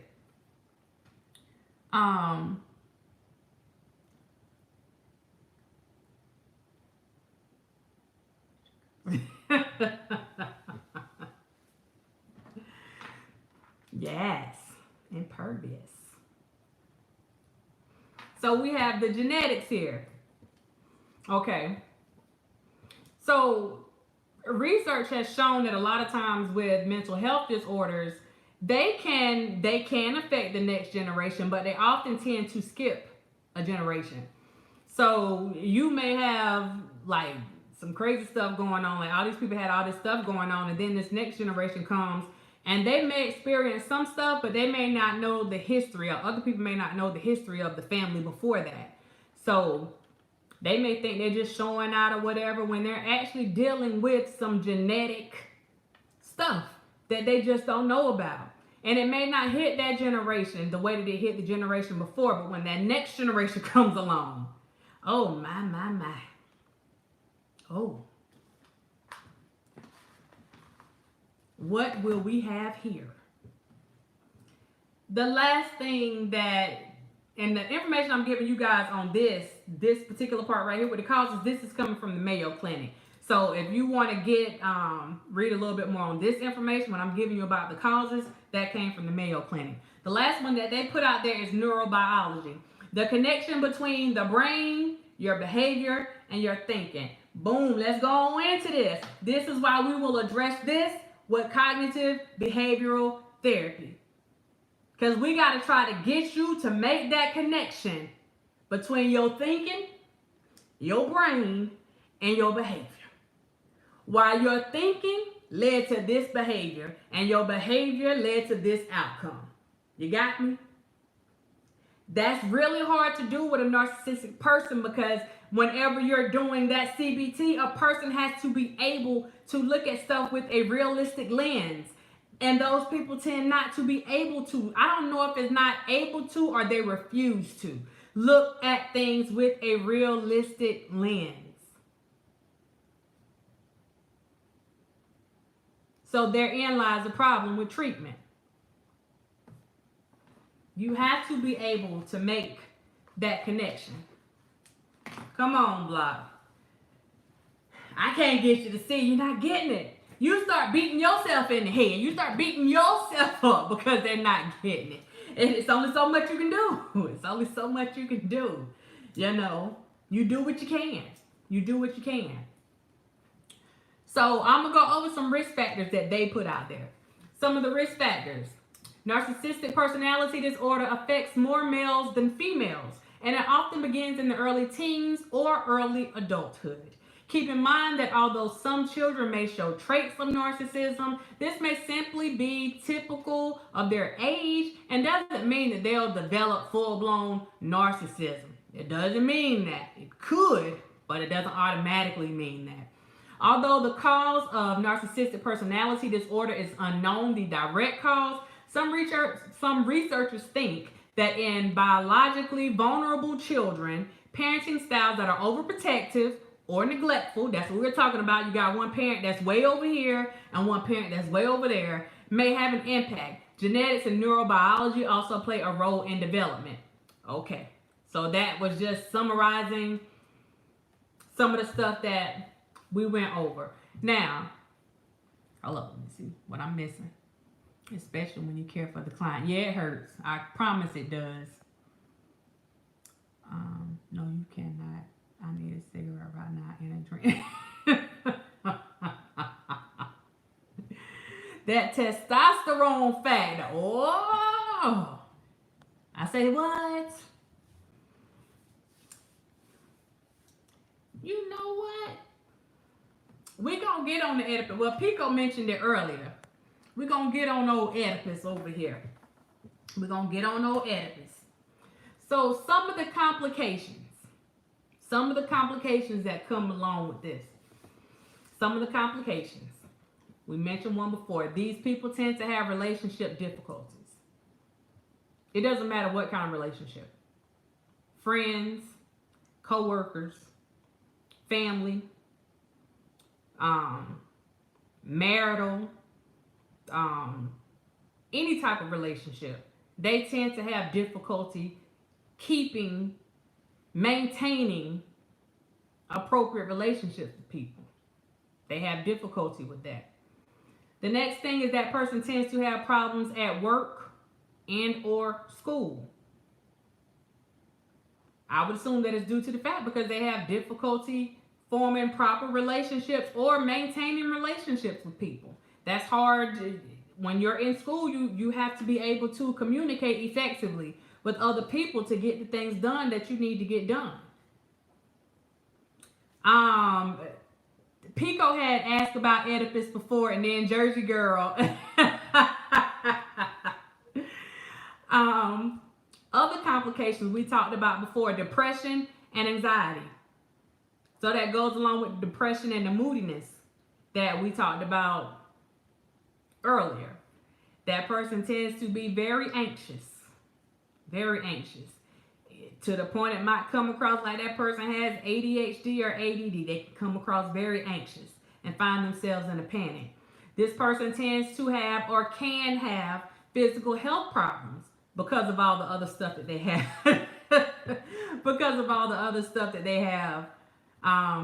Going on. And that depression and that anxiety can actually cause some of these physical health problems.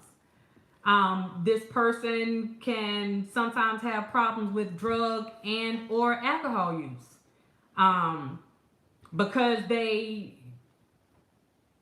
can't take criticism or can't take failure or come down so hard on themselves when they have to be faced with something that will be perceived as a failure. A lot of these people tend to self-medicate. That's where the drugs and the alcohol come in.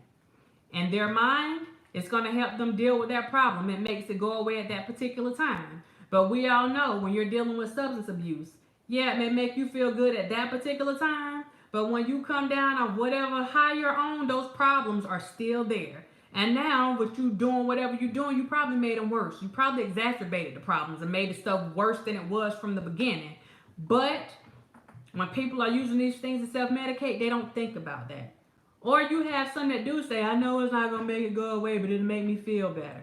Either way, it's a form of self-medicating. So you see that. And finally, that person sometimes or could have thoughts of, yes, weed is a drug. We ain't going to get on that conversation of suicidal thoughts and behavior. And I won't get on that too much because that's a whole other conversation. So the suggestion is recommended that you get treatment as quickly as possible. Get treatment as quickly as possible. If you can get it in childhood, Lord, get it in childhood. But a child does not know. But get the treatment as quickly as possible. Family therapy. They believe that tends to help because a lot of people feel that a lot of these behaviors and this type of thinking may have started in their childhood with the mixed matching parenting and, you know, this parent being way over here or this person being exposed to this type of relationship with their family. So they feel like the family therapy will work. Maybe it will if that's what the root of the problem is, then family therapy may help. If that's not the root of the problem, if it was something that was genetically based, then that family therapy, you might have to try something else. It's also suggested that you attend parenting classes and seek guidance from a therapist or a social worker. So you have those things. The thing is with narcissism is it's not something that can be cured, and that's just the reality of it. It's not something that can be cured. It could be something that hangs on for years, or it can be something that hangs around for a lifetime. That's that's the facts. Even with a person getting treatment, there's no cure for narcissism. Um, People may try to give you medication. Like I said, when you have one thing, like one illness tends to, lend to another one. So, a lot of times when people have depression, then they end up also being treated for anxiety, or vice versa. Somebody may have anxiety, and that anxiety can ultimately lead to depression. So they end up being treated for both. So you may see the person that has a narcissistic personality being treated for something basically other than narcissism, but it's helping to control some of those other symptoms, which in turn helps control some of those narcissistic behaviors. I hope y'all understood what I just said. I've had clients who suffer with depression and all led to epilepsy. Oh, wow. One had a trigger right in front of me and immediately had a seizure. Black, I'm wondering if those clients that ended up having epilepsy, I'm curious to know if they were all taking the same type of medication. Because sometimes those psychotropic meds that they're taking for depression can actually lead to seizures. It can lead to seizure disorders. So I'm curious as to what type of medication they were taking. And one of the medications that I'm curious about is I would just be curious as to knowing what medication they were taking. I'm not going to start calling out medications and people start calling their doctors, and yeah, we don't need that. We don't need that.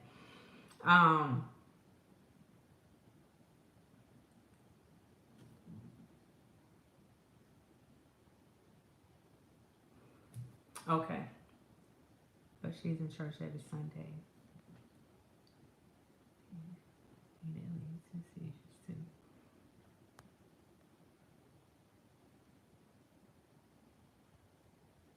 What if your whole family needs therapy and the whole family need to get in therapy, child?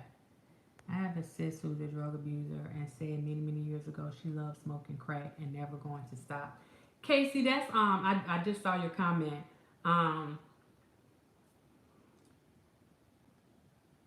That's a hurtful thing to see, but, and this may sound crazy, the positive side of it is that she's willing to admit that she has a problem smoking crack and that she has no intentions of quitting. Because a person that uses, a lot of them tend not to be real with themselves about what their situation is. When it comes to drug use, especially when you're dealing with adults, there are some measures that you can take, but the thing is, are you willing to take them? And ultimately, is the person that you're trying to get that assistance for, are they going to be willing to follow through with whatever those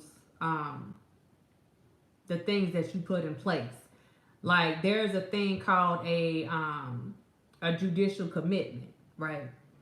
And if a person is abusing substances, they can go to, the family can take them to the doctor and have the doctor do an examination, and that doctor can say, okay, they have a substance abuse problem, they need to be judicially committed. And this is strictly for substance abuse. They can say that they need to be judicially committed. So they have to go to, there's like this little court thing that takes place. It's not real court, but it's called court.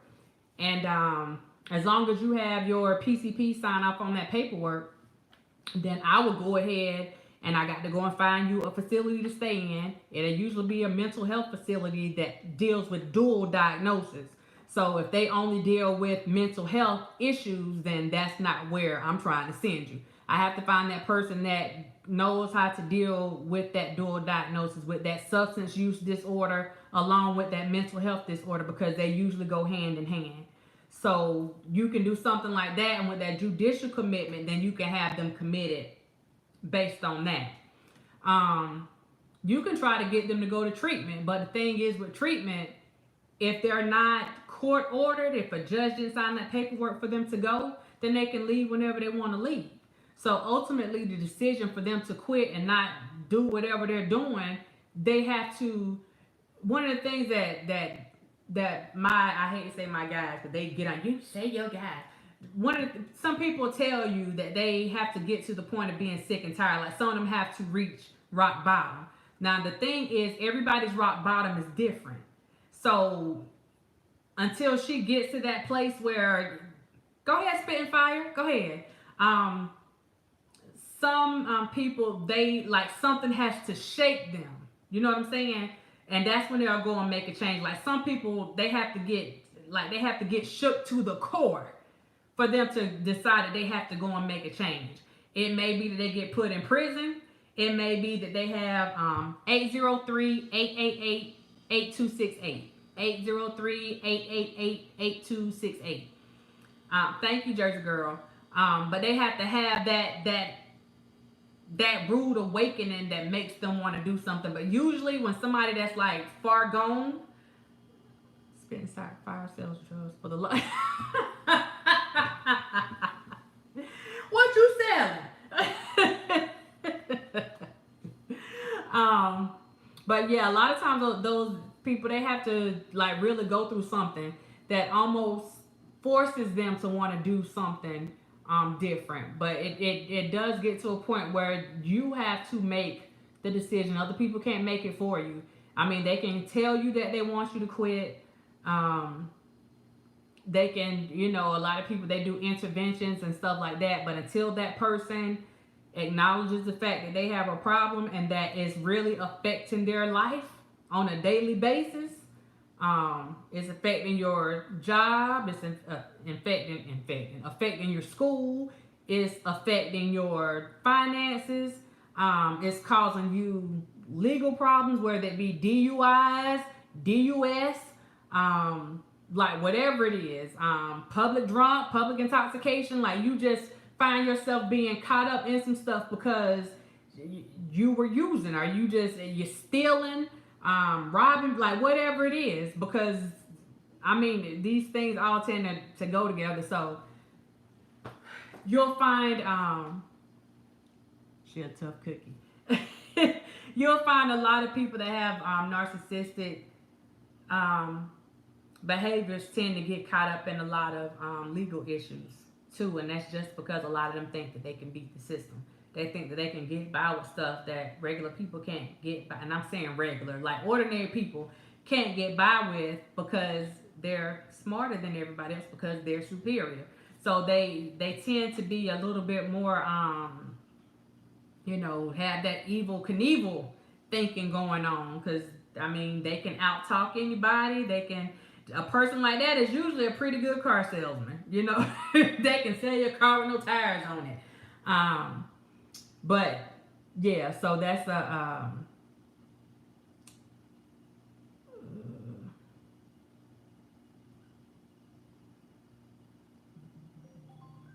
oh, there we go. Let me turn it up.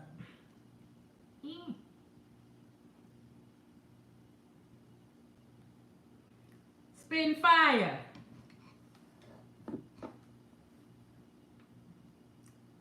Miss Fire.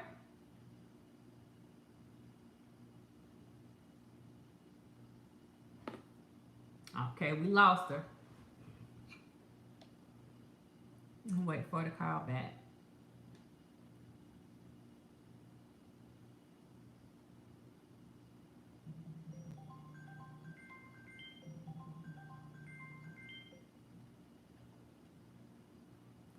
Spitting fire. Hey, what's going on? We finally got connected. Yes. I don't know if it's so what's going on. Probably this 5G mess they got going on. Go ahead and spit.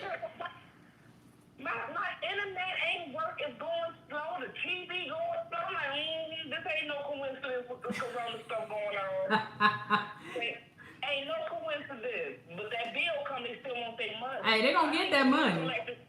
I think that bill collectors are narcissistic. They narcissistic for sure. I just want to say something, touch on what you was talking about with narcissism and stuff Spit like that fire. Spit that fire. Yeah. You know what? I see Block talking mess in the chat or whatever.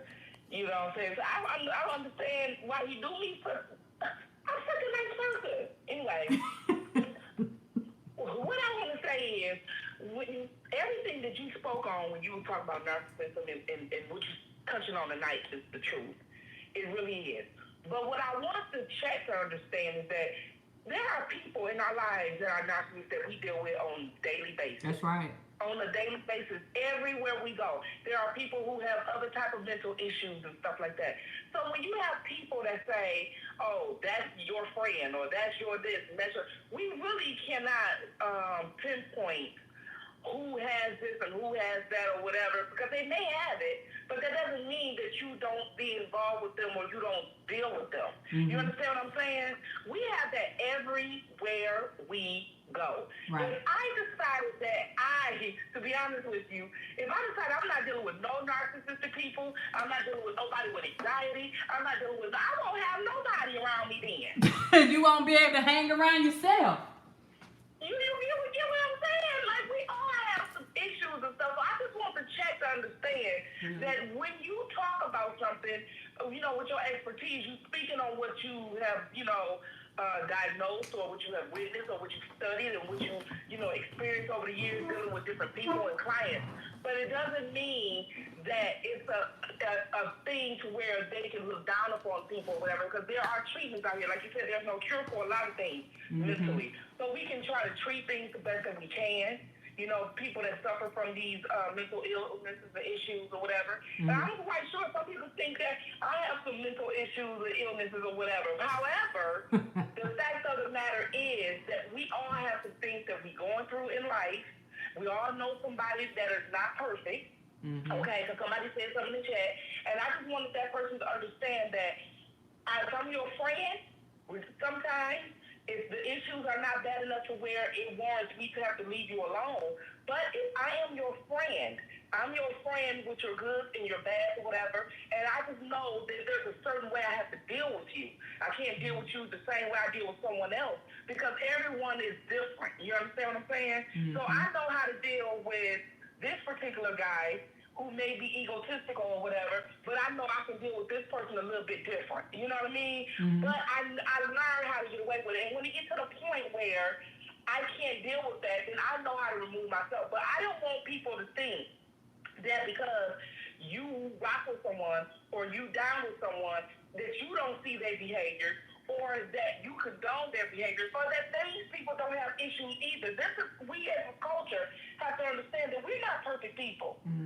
None of us are. But we are some of God's best, and we just have to make sure that we do the best that we can, especially during this crisis right now. We all need to try to get together as close as we can, as much as we can, and just get along and just get peace. Because I just think peace is everything. And if I can step back and say, okay, well, I'm going to call Dr. Rogers and I'm going to work these things out with her or whatever, or I want her to know that there are certain things that we may disagree with, we may not, but I want you to know that I respect you as a woman and as a person. We don't always have to agree to be down with each other, but respect is everything. You understand? And I just want people to understand that. So everything you're speaking of with narcissists or whatever, it's the absolute truth. Because you have to be able to understand what you did wrong. You have to be able to look at things through a different lens, through a different point of view, and how you can go about correcting it, and how you can be a contributor to people in the best way. Because I did a video probably about a month or so ago. Actually, Block called me. He was like, that video was epic. And I had spoke on, what people can say about you once you leave this earth. Like, when they stand up next to your funeral or your memorial service, what can they say about you? And the one thing you don't want to say is that you was messy, you was this, you was that, and things like that. You want to say positive things. That's right. So I just want people to check to understand that and try to preach that and try to, we all need some self-reflecting. You know what I'm saying? So I want everybody to try to preach that and bring it out here in these YouTube speakers. It's messy enough. But I just wanted to say that. I appreciate it. I appreciate it. And I'm going to come back into the chat and talk stuff to Block. Thank you, ma'am. Bye-bye. Have a good one. That's what's up. That goes back to everybody being human and being perfectly imperfect. Perfectly imperfect. We all have things that we need to work on. We all have things that we need to work on.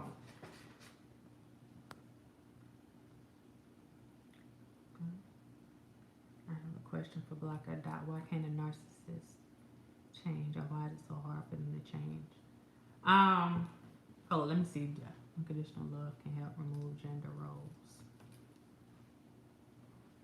Unfortunately, most don't want to change. It's fear of change. Yeah. Y'all gotta excuse me, Lord.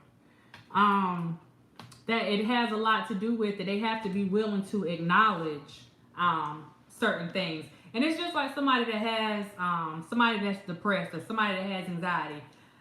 It's not that they don't know they have it. They know that they're depressed.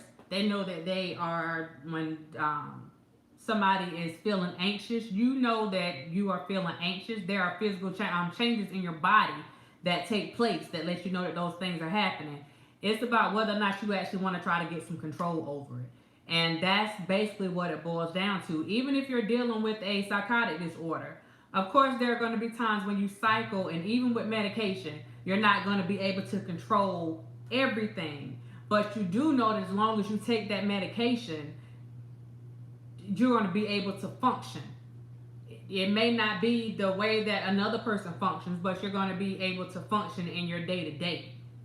But you have to take some control over that. You know, if you don't take your medication, then certain things are going to happen. If you don't go, and that's why a lot of people that have those types of issues, when it's chronic, then you see those people, they'll get medication management. There'll be a nurse that's like keeping track of their medication. They'll get like pill organizers, or the doctor may, or the therapist may recommend that they have a pill organizer to put their medicine in day by day to make sure that they're taking those things. A lot of times you'll have, there'll be a recommendation, depending on what kind of medicine that they're taking, that they get certain levels checked so that a psychiatrist or whatever can know, or the nurse can know that they're actually taking their medicine because they have a certain amount in their system. So everybody has some responsibility, but there are certain things that if you want to have some control over it, you can have some control over it. And it's all about whether or not you actually want to deal with it. Some people are comfortable in whatever situation that they have. It's okay. They don't mind having to argue all the time. They don't mind not having those relationships and all that stuff, because that's what they're used to. So they become complacent, and a lot of people that aren't dealing with whatever they're dealing with, they don't understand that.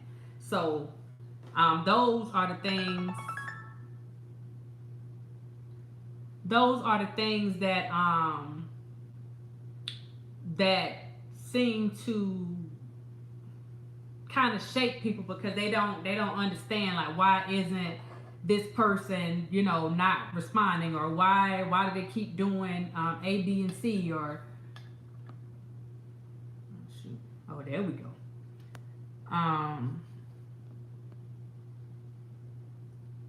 We all have to be willing to accept corrective criticism with love. Sometimes medication is surrounding yourself with people who will love you and hold you accountable, because some people can be so dependent on self-medicating. I hope people that give corrective criticism able to accept it as well. In many cases, they want to be loved so bad they'll forget to love those who love them. A loved one isn't supposed to criticize them. That's how they think. That's true. That's 100% true. Do people who are narcissists even realize that they are? An adult that's a narcissist, they've had enough people telling them that they were buttholes and a-holes, and they may not know that that's the name of it, but they know that they got a problem. They know that they have a problem. And usually in adulthood, somebody already told them that they were a narcissist.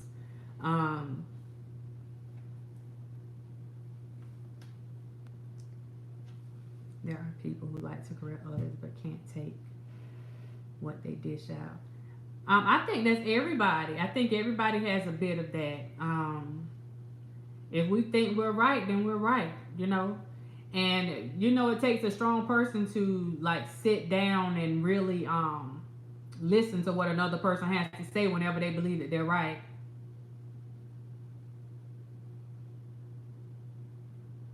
Ooh.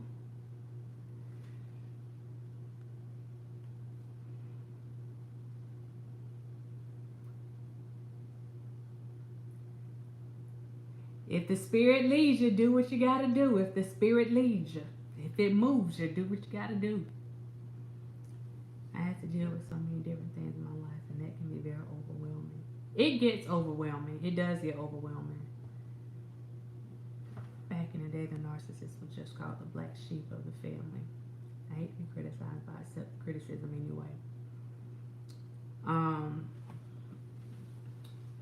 yeah, so we're having this conversation today. Like I said, when I started my channel, this is what the topics were. I've actually put several videos out on narcissism. But this is what my channel was supposed to be about until all this other stuff started coming up. But one of the things that I have been seeing, some of the behaviors, I would consider those behaviors to be narcissistic type behaviors. And if not narcissistic, then they would definitely fall up under personality disorder. It doesn't necessarily have to be narcissism. And that's not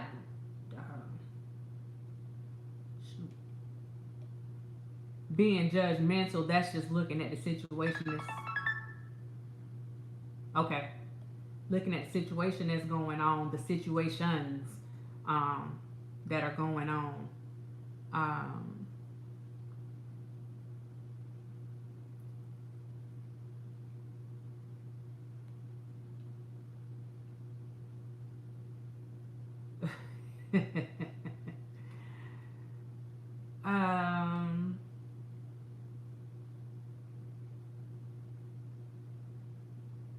I'm probably a narcissist. I told you, everybody has a little, you know, got a little hint. You know, everybody got a little smidget.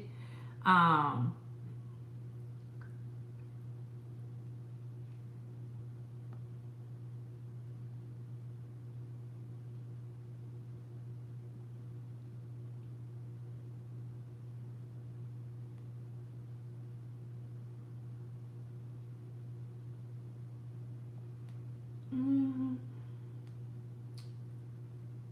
let's see if there's anything else that I want to touch on.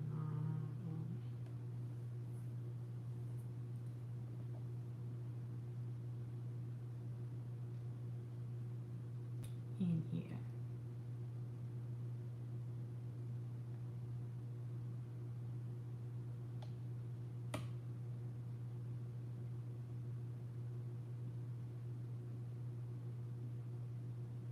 All right, so do you guys have any questions for me? Any comments? Anybody want to call in, express any thoughts that they had, like spitting fire did? Lord have mercy. Did something happen? Don't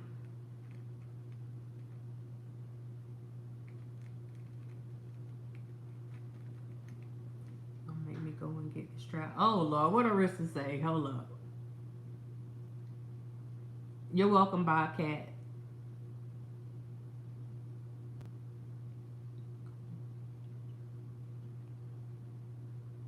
Priscilla, I can agree with that too. There's a way to go about doing things. There's definitely a way to go about doing things. And to be honest, I tell y'all that we do skill building. Giving giving feedback, which criticism will fall under, is a skill. And a lot of people don't understand that. So you have to learn not only to give feedback, but you have to learn to accept feedback. And it may sound crazy, but some people actually have to be taught how to do that. And that will be something that will be important for a person that has narcissistic tendencies. You have to go back and like start from the basics.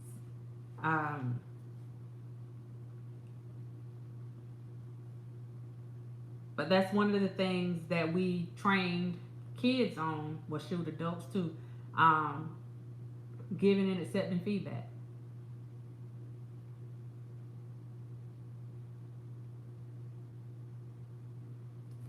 It can take, I can take it all as long as I follow my needs. All right now, that's what I'm talking about.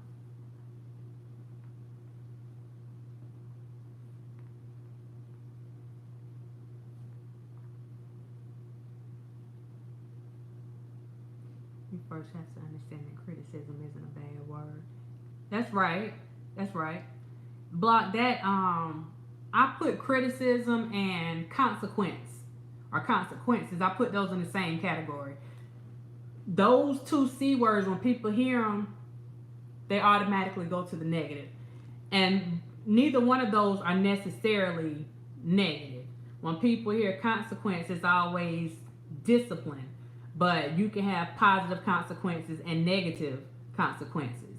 You can have straight criticism, because that does exist, or you can have constructive criticism. That criticism is meant to help you build, for you to go and reconstruct, to correct something that may have been done, or something that can be done differently. It's not meant to harm.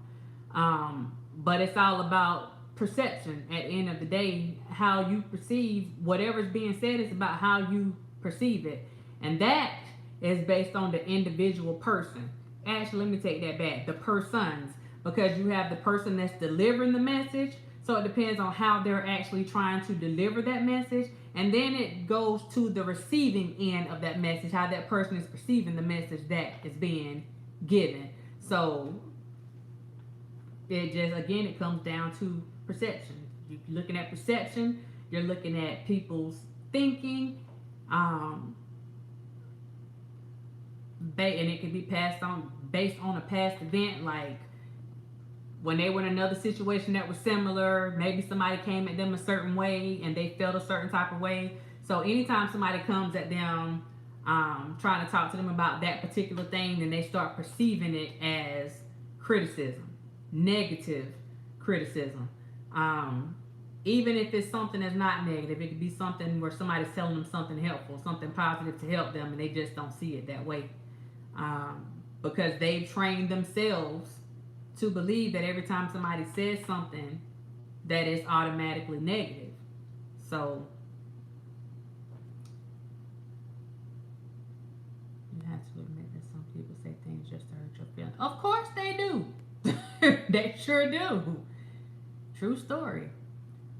It's not that the word is bad or good. Some people don't want to be corrected. That's true.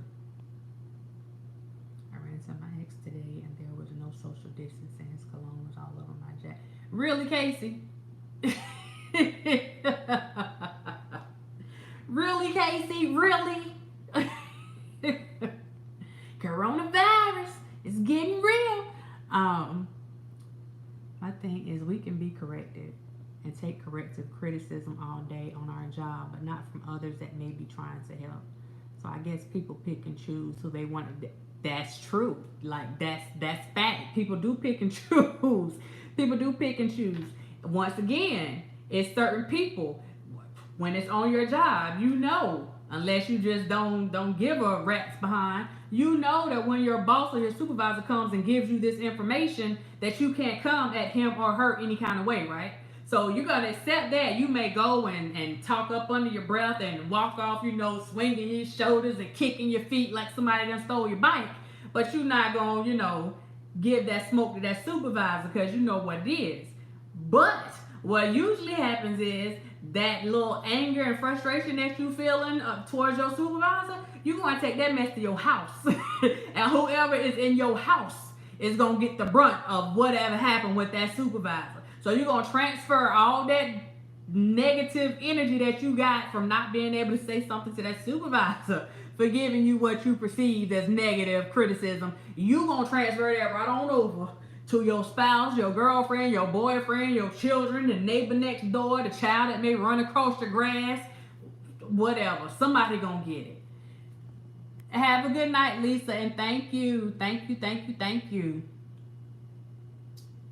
My jacket is washed. Thank God. Okay. Sounds like your ex will soon be your next. um, I married the guy that stole me away from him. Off topic, but 5 confirmed cases of that Rona, and my job still have us reporting to work. Wow. I mean, do they have y'all wearing the proper PPE? Are y'all wearing any PPE at all?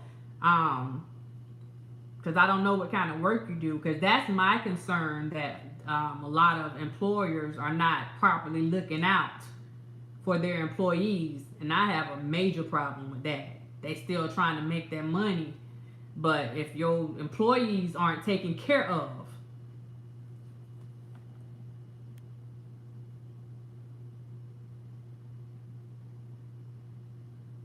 drink Corona, y'all, to keep the virus away. Stop it.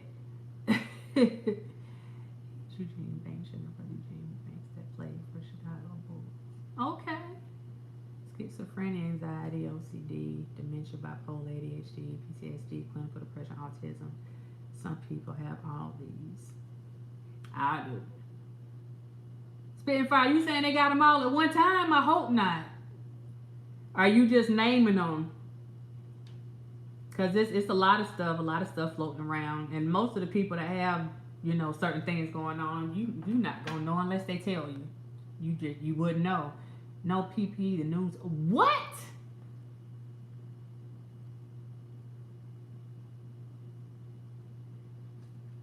The news needed to come. Can we say fake? Please don't tell me you work at FedEx. Don't tell me that.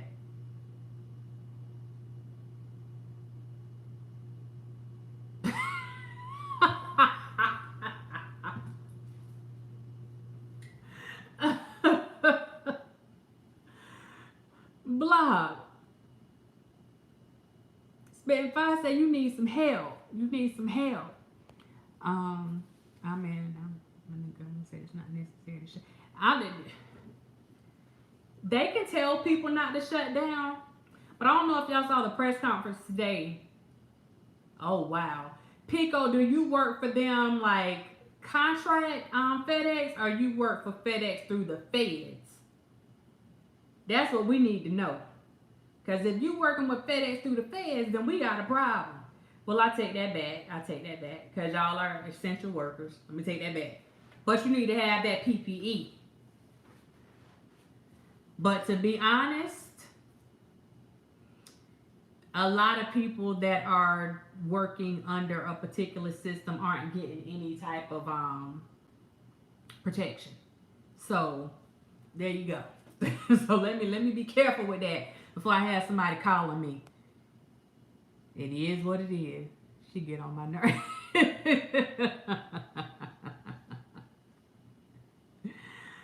Oh my gosh. Let me call in. This is my conversation. I need you to walk me through tonight. Oh, okay. So you try, you ain't getting us involved in that. You got a little triangle going on over there.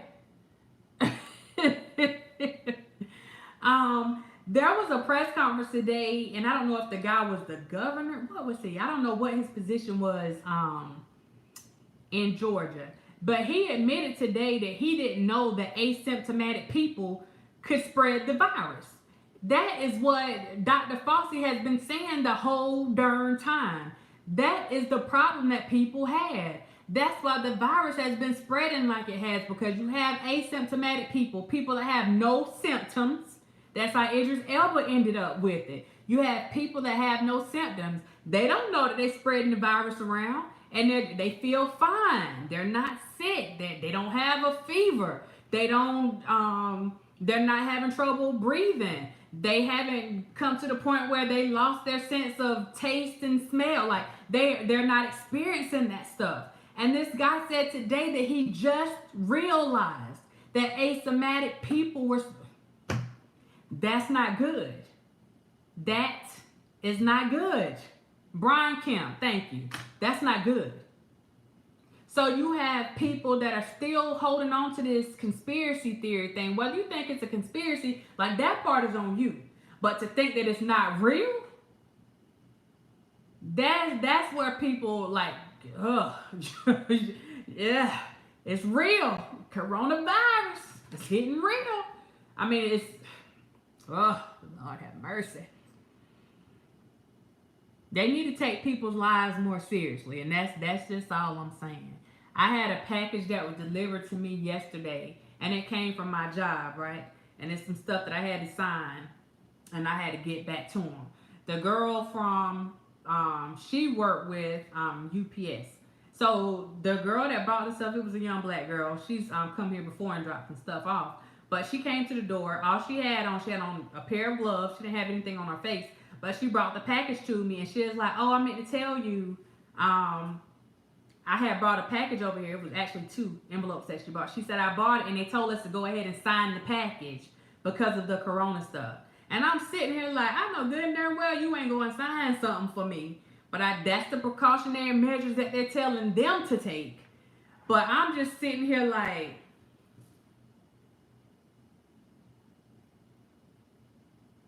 you having this girl go and sign this package.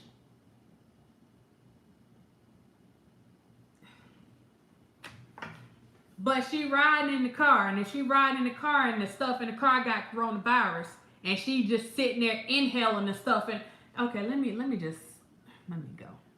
Um,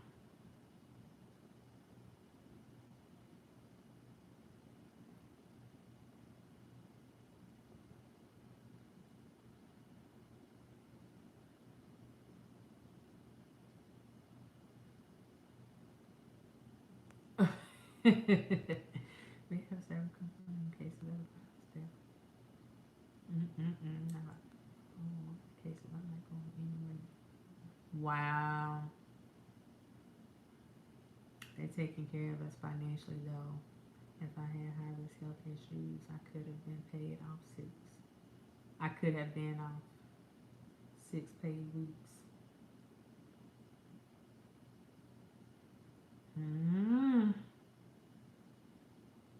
My mother-in-law had it. Oh wow. We're gonna have to throw some prayers up for your mother-in-law, Shamika. I'm sorry to hear that. Good night, K Nicole. Good night. Good night. Good night. It's taking forever for all my equipment to deliver so I can work from home.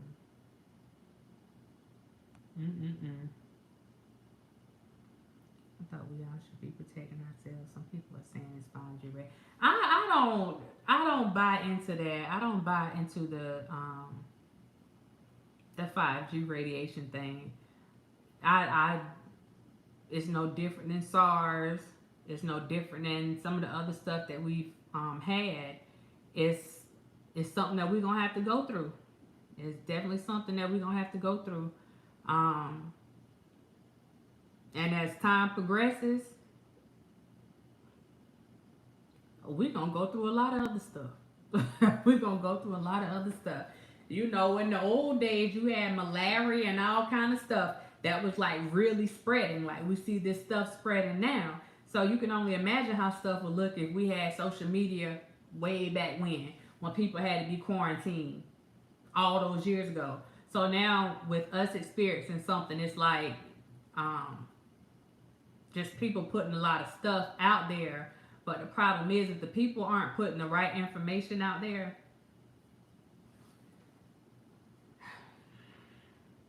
that's my fear.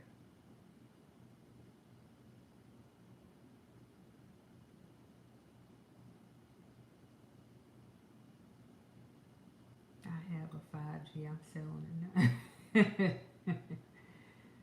I was selling Block. I need a new phone, but scared.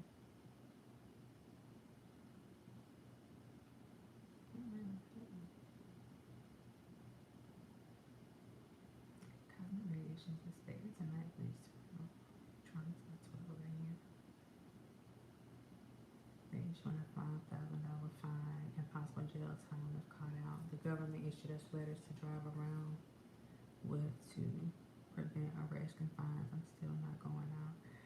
Yeah, our local Walmart in our area, because we're right on the border of North Carolina. So our local Walmart, they had to issue passes. The people from North Carolina that come over to work, they had to get passes because in certain places in North Carolina they have a curfew. We don't necessarily have a curfew. So they have to get these little passes to be able to come over to South Carolina to Walmart to work. So, well, to be out past certain hours, and Walmart is closing at 8, so they have to have that pass. I'm gonna go to the store and tell my son I should check. And he asked what was wrong with my goddamn.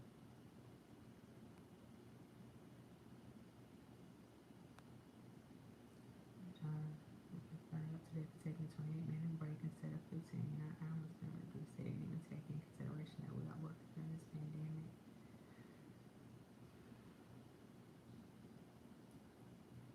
They only order curfew from my surrounding city.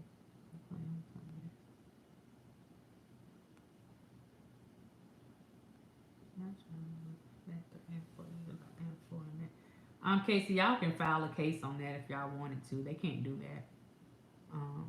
They're paying us additional pay for working and overtime for overtime work. Depending on what your job is, a lot of people should actually be getting paid hazardous pay, and they just don't know it. Take care of the baby. Here it went from 8 p.m. down to 6 p.m. shut down. And I get some additional pay for making it to work. They're also paying us child care since school is closed. So well, that's good. That's good. That's good. So it's good that we having this conversation about this corona stuff, because I can tell you, we put the information out, and like those aren't the videos that people really want to see. But you need to make sure that you're well informed. It doesn't matter where you're getting the information from. You need to make sure that you are well informed. When the bill collectors get to calling, I'm just telling them Jesus paid it out. Yeah, I want to be home and safe. My concern is just making sure that y'all got that proper equipment while you're at work. We don't have a curfew during the job, but we might as well because everything closes early. Some of the places have they've implemented voluntary curfews. Like our area, my hometown, we have a curfew, but they're not enforcing it like that. Like if they catch you out, they're not locking you up, so it's really a voluntary curfew. So like I said, it takes for like a place to like really get a bunch of cases for them to start taking the stuff seriously. And just from the research that I've been doing on some things, I honestly, I wouldn't be surprised if half of the country, if not more, people have it, because so many people have been around so many other people and they're spreading it while they're asymptomatic. I think a lot more people have it. It's not that the total number is rising because there are new cases. The new cases are just coming about because people are getting tested. That's what I think. Those are my personal thoughts. That's my opinion. But that's where I think a lot of what are considered new cases are coming from. People didn't have the capability of being tested before, and they didn't know that they needed to be tested because everything got brushed off. It's a sinus infection, it's an upper respiratory infection, it's a cold, and you brush it off and keep on going. And now that you really have this stuff out here, and people are thinking about, oh wait, well I had this going on and I had this going on, because those are conversations that we've been having, and they're going in, they're getting tested, and they're testing positive. And you've been sitting here carrying it, and like unless you know the exact moment that you caught, there's no long. And that's why I kind of look at them sideways with the 14-day incubation period, because you've had people that got exposed over a month ago, over 2 or 3 months ago. Right now, they're doing a lot of guessing, and that part scares me. But I also understand that it's something that you're facing the unknown right now, so that's the reality of it.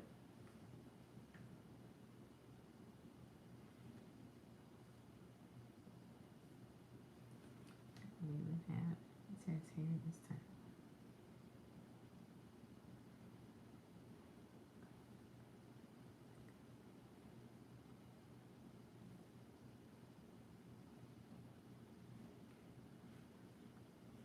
Stop it. Do you think we all gonna have Spitfire? You know that conversation.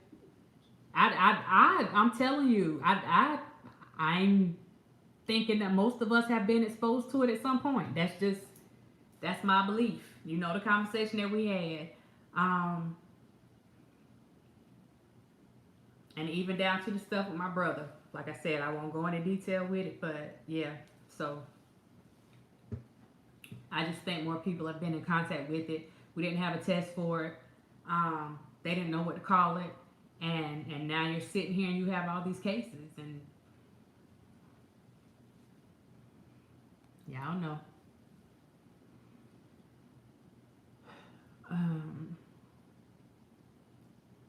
Pico say quarantine, darn it, quarantine, quarantine. I stay out the way because I have an autoimmune disease. I have Hashimoto's thyroiditis, and I catch stuff really easy, really easy. My body's sensitive to a lot of things, so I just try to stay out the way, which is also part of the reason that I walk every day. So I try to stay out the way, and I don't take the stuff to play with. And I'm just hoping everybody just, just try to take care of yourself and try to take care of other people, and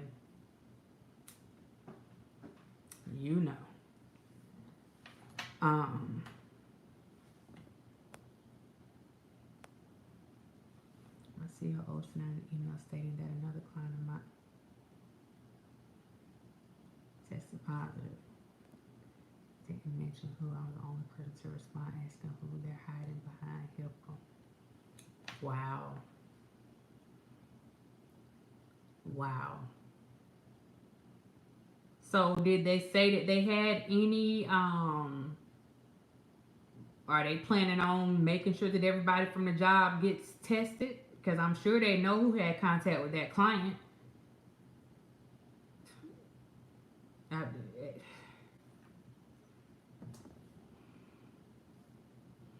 It's just like HIV in any other system. I mean, you have to work with people that have HIV, and you don't have the right to know that they have HIV unless you're going to be doing certain things with them that will put you at risk. So,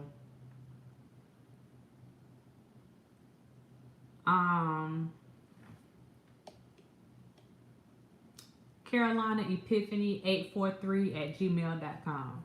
Carolina Epiphany 843 at gmail.com.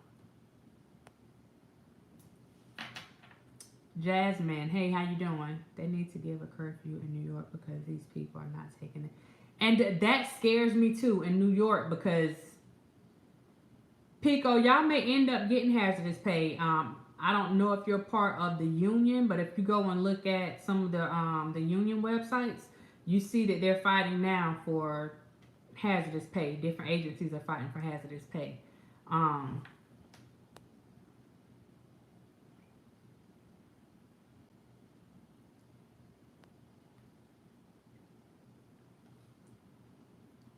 sometimes get viral respiratory infection. I'm afraid sometimes get sick and I'm down for 5 days.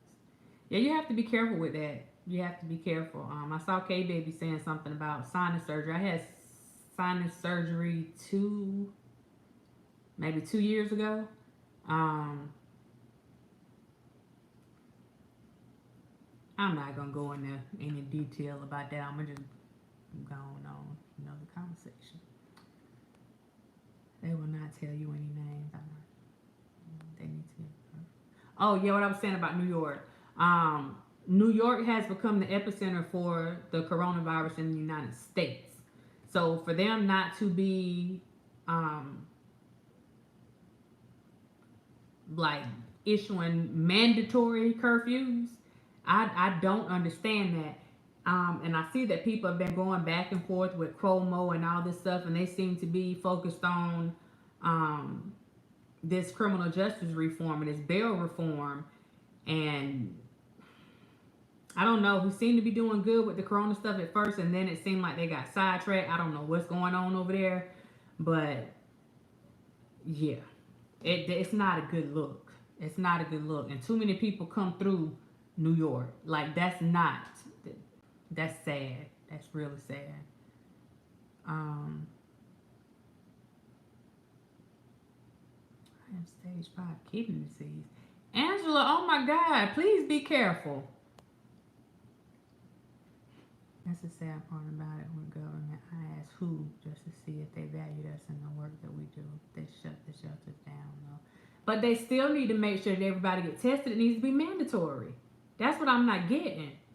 That's and that's like honestly, that's where Greenberg and them were able to make their case, because you're not getting these people tested. And I mean, you're not only putting them in danger, but you are putting the inmates in danger. So, but I'm not going to get started on that. Let me,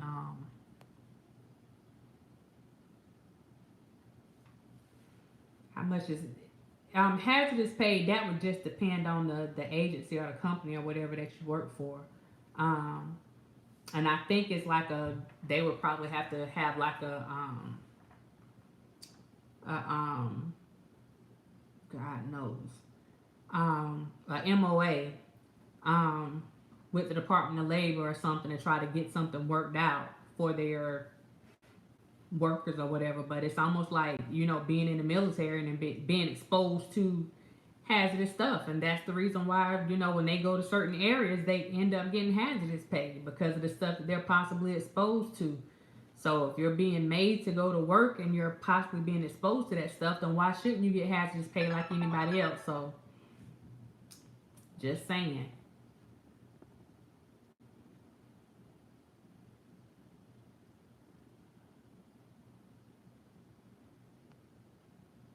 My agency's giving me a 10% increase and I'm working from home. Well, at least they're doing something. New York is 20 million strong. I don't know if this is true or not, but someone told me that in New York they're telling people not to come to the hospital if they have. Yeah, that was true. If they're having, if they're in cardiac arrest, they told them not to bring them to the hospital because they don't have a place to put them. Um, this is our reality. This is our reality right now.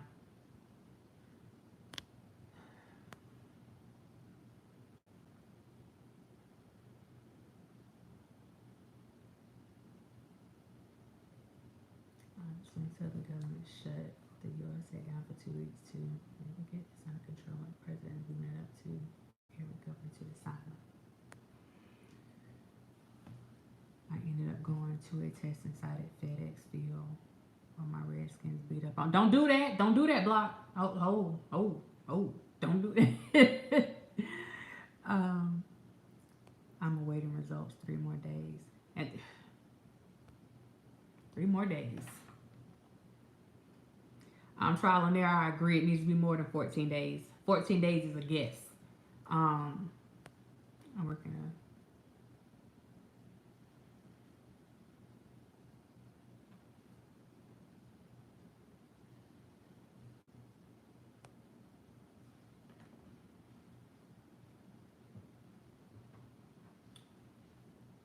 Don't respond to it.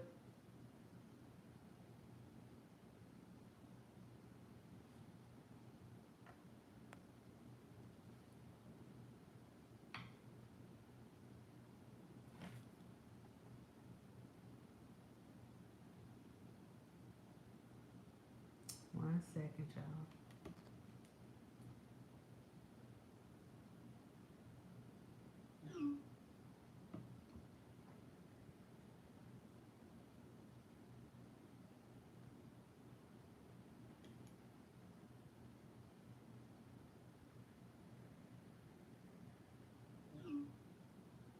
Okay. Um,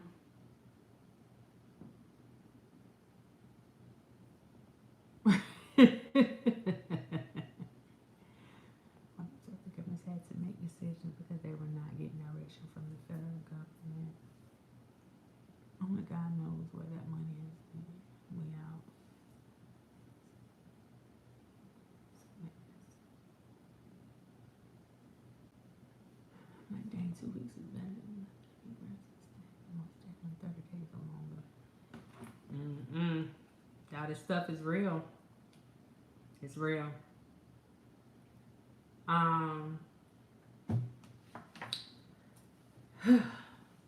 But we're gonna go ahead and raise on up out of here. I see some other people they got some things going on here. I bring my own mask, gloves, and sanitizer when I report to work.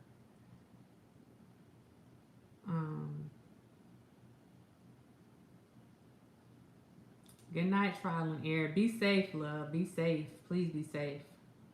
Be safe.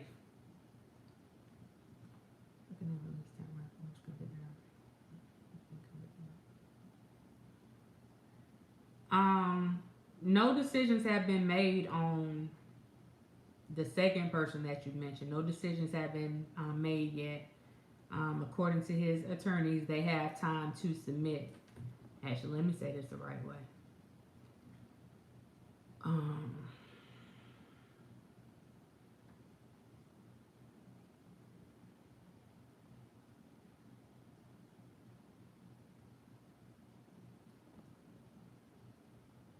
They didn't give a time frame, but they said the government has time to respond in writing, so they don't have to respond right now. So we'll see what happens.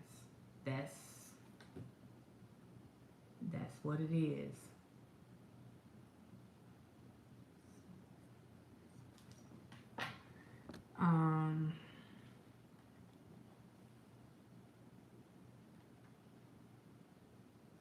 Spitting fire. Have a good night. Have a good night. Need me now. I know exactly what that need me now. So you guys, we had this conversation tonight. I hope you guys got something out of it. And I just wasn't on here just talking. You know, I hope y'all got something out of it.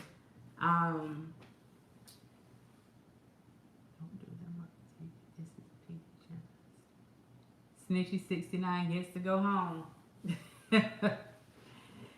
Hey, he may pave the way for other people, you know, because people were saying that it wasn't going to happen.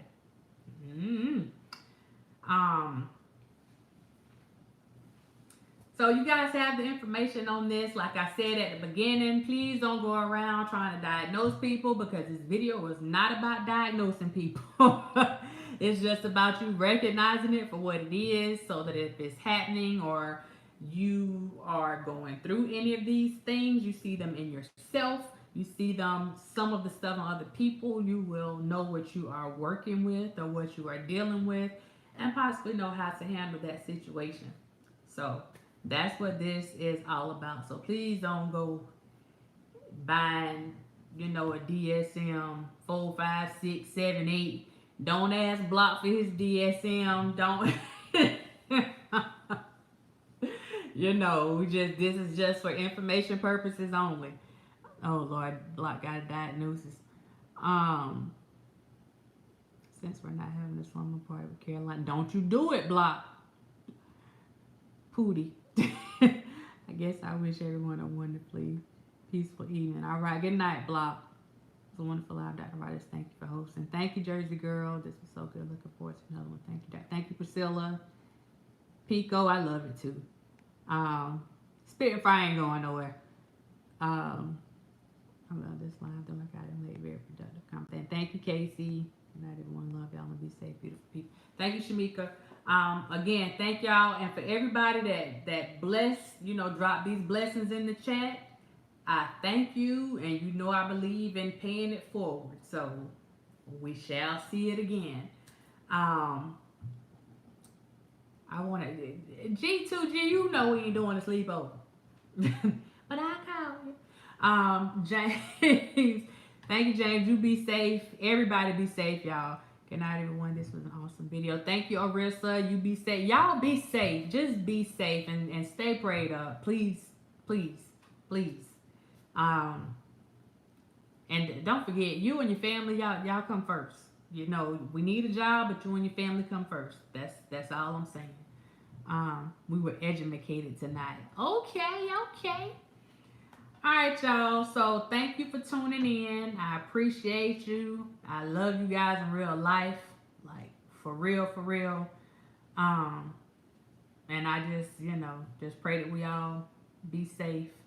Um, social distancing. Practice that social distancing. Pico done told y'all to quarantine, darn it. Quarantine, quarantine, quarantine.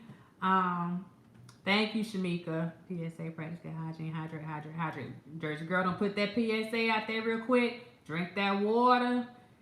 If you can't drink water, drink something close to it. I don't care if you got to drink juice. You need to make sure that you got something that got water in it. You made me think I was dead. I am getting off here. Y'all have a good night.